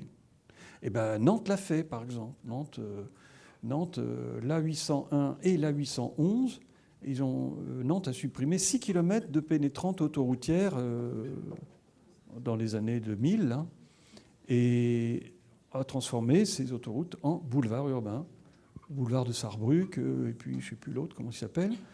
Et au lieu de 2 fois 2 voies, par exemple, à la place de l'A801, on a maintenant 2 fois 1 voie pour les voitures et au milieu, un BHNS, bus à haut niveau de service. Une sorte de tramway, mais avec... disons un bus avec une voie qui lui est consacrée spécialement. Voilà. Donc on supprime des autoroutes. Il y en a une en ce moment là qu'on supprime, c'est l'A186 dans Montreuil. Ah, j'ai vu les travaux gigantesques. Avant, c'était dénivelé, c'était incroyable. Ils ont tout remis à niveau. Il y aura un tramway à la place. Ils ont gagné tellement d'espace qu'ils peuvent construire, faire. Enfin, c'est fou. Les autoroutes bouffent une place énorme. Pour rouler à 130 à l'heure, il faut 9 mètres de large. On ne vous le dit jamais comme ça. Pourquoi il faut 9 mètres de large? Je vous dis, mais non, il faut 4 mètres de large. Pas du tout. Il faut des interpleins central, une bande d'arrêt d'urgence, un espace dérasé sur le côté, des fossés, etc. Enfin bref, plus des échangeurs, etc. Si vous faites tous les calculs, je les ai faits et j'ai publié ça, et ben pour rouler à 130, il faut 9 mètres de large. Ah, la voiture bouffe une place énorme, quoi. Énorme. Alors qu'à 30 à l'heure, elle n'a besoin que de 3 mètres de large. Donc, la vitesse est spatiophage, voilà, dit en 2 mots. Bonsoir. En écoutant les réactions du public, je sens qu'il y a 2 tendances. Enfin, il y en a une majoritaire, c'est par rapport aux situations actuelles, il y a plutôt des réponses techniques ou des pseudo-solutions technologiques, avec les limites que ça peut avoir, mais c'est quand même la tendance. Et puis, il y a une autre voie qui serait de changer de comportement. Mais pour ça, il faut prendre conscience des enjeux climatiques, énergétiques. Et je crois que dans le vocabulaire, parler par exemple d'incitation, de contraintes ou de carottes avec le côté financier, si vous vous déplacez par tel mode, on vous donnera éventuellement une petite aide ou au contraire, on vous fera payer encore plus. Je ne suis pas sûr que ce soit les méthodes les plus stimulantes. Par contre, si on mettait plus en valeur le plaisir qu'on peut avoir à utiliser certains modes de déplacement, moi, j'ai réduit par 4 mes déplacements en voiture, en kilométrage sur l'année. Le mois dernier, j'ai fait 3 fois plus de kilomètres à vélo qu'avec ma voiture. Ma voiture pèse 20 fois mon poids. Mon vélo pèse même pas le 5e de mon poids. J'ai beaucoup plus de plaisir à me déplacer avec mon vélo. Je suis arrivé là, sans bouchon, en trouvant une place juste devant l'espace Mendes France. J'ai évacué quelques toxines que j'avais dans le corps en suant un petit peu. Et peut-être qu'en mettant plus en valeur les intérêts des choses, il y a des étudiants, je serais curieux de savoir par quels moyens les personnes ici présentes sont venues ou vont repartir ce soir. Mais je ne vais pas faire le sondage maintenant. Christine m'a dit qu'il fallait arrêter à 22h30. Oui, il y a encore une autre personne qui veut prendre le micro. Alors, vous avez j'insiste quand même sur mettre en valeur ce qui peut être plaisant. Il y a des personnes ici qui se disent peut-être que je pourrais venir en voiture plutôt qu'encombrer le parking de la fac. Eh bien, il y a une association à Poitiers de cyclistes qui propose le week-end ou en semaine de faire le trajet que vous faites avec vous pour voir si à vélo c'est faisable. Et quand on se rend compte qu'on met à peu près autant de temps à vélo, alors des fois on transpire un peu, ce qui n'est pas toujours très agréable, mais en Allemagne, dans d'autres pays, il y a des douches dans les lieux où on arrive au travail. Donc ça fait partie des évolutions possibles. Mais vous avez raison. C'est ce que fait l'association INVD, la Innovation Véhicule Doux, dont j'ai parlé à la fin. Son mantra, si je puis dire, c'est ça. C'est essayer, au lieu de critiquer, au lieu de dire c'est pas possible, essayez et vous verrez qu'il y a effectivement des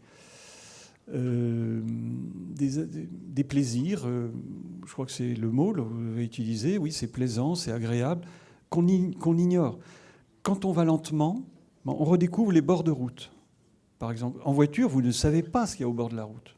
Vous voyez peut-être vaguement une tache rouge et vous dites peut-être que c'est un coquelicot, mais à vélo, vous voyez le coquelicot, vraiment. Enfin,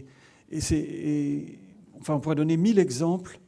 On a un autre rapport à l'environnement quand on va plus lentement. Et autrement dit, c'est pas comme le croient certains, la sobriété qui est toujours mise en avant. On croit que c'est une régression. On croit que c'est moins. Sobriété, ce serait moins quelque chose. Mais non, c'est aussi plus, comme vous le dites bien. Hein. C'est aussi plus de choses, plus de plaisir, mais qu'on ne connaît pas encore. Voilà. Bonsoir, merci pour votre intervention.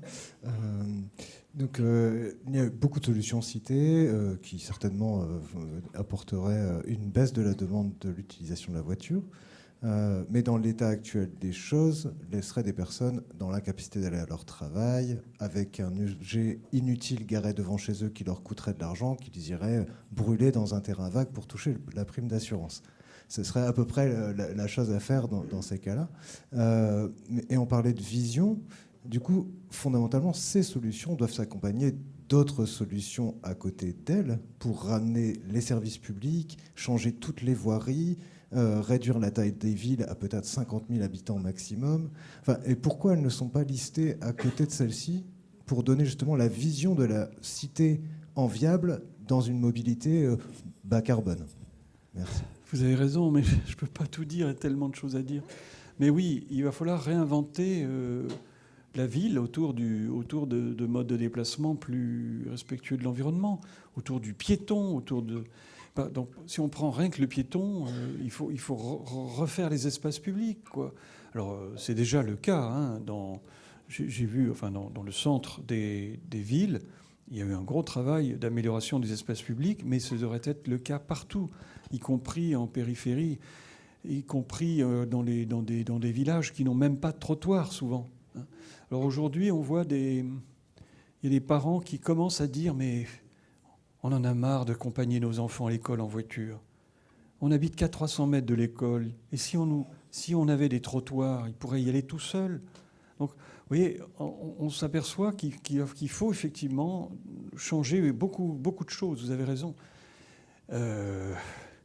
J'aurais pu commencer par ça, oui, peut-être, mais voilà, il n'y a pas de plan idéal dans un exposé.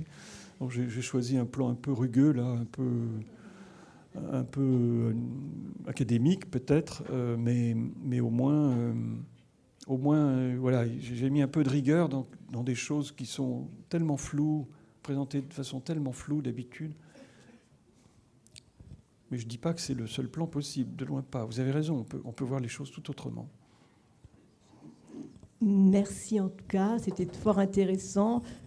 Donc vous pourrez retrouver le PowerPoint de M. Errand sur le site internet de l'Espace Mendès France en rentrant la date de la conférence d'aujourd'hui. Vous aurez accès aussi à la conférence. À partir de vendredi, elle sera mise en ligne. Et puis systématiquement, pour la plupart de nos conférences, vous pouvez les retrouver sur le site après la date, bien sûr, de la conférence. Voilà, bonne fin de soirée à tous. Et puis à bientôt, j'espère. Au revoir.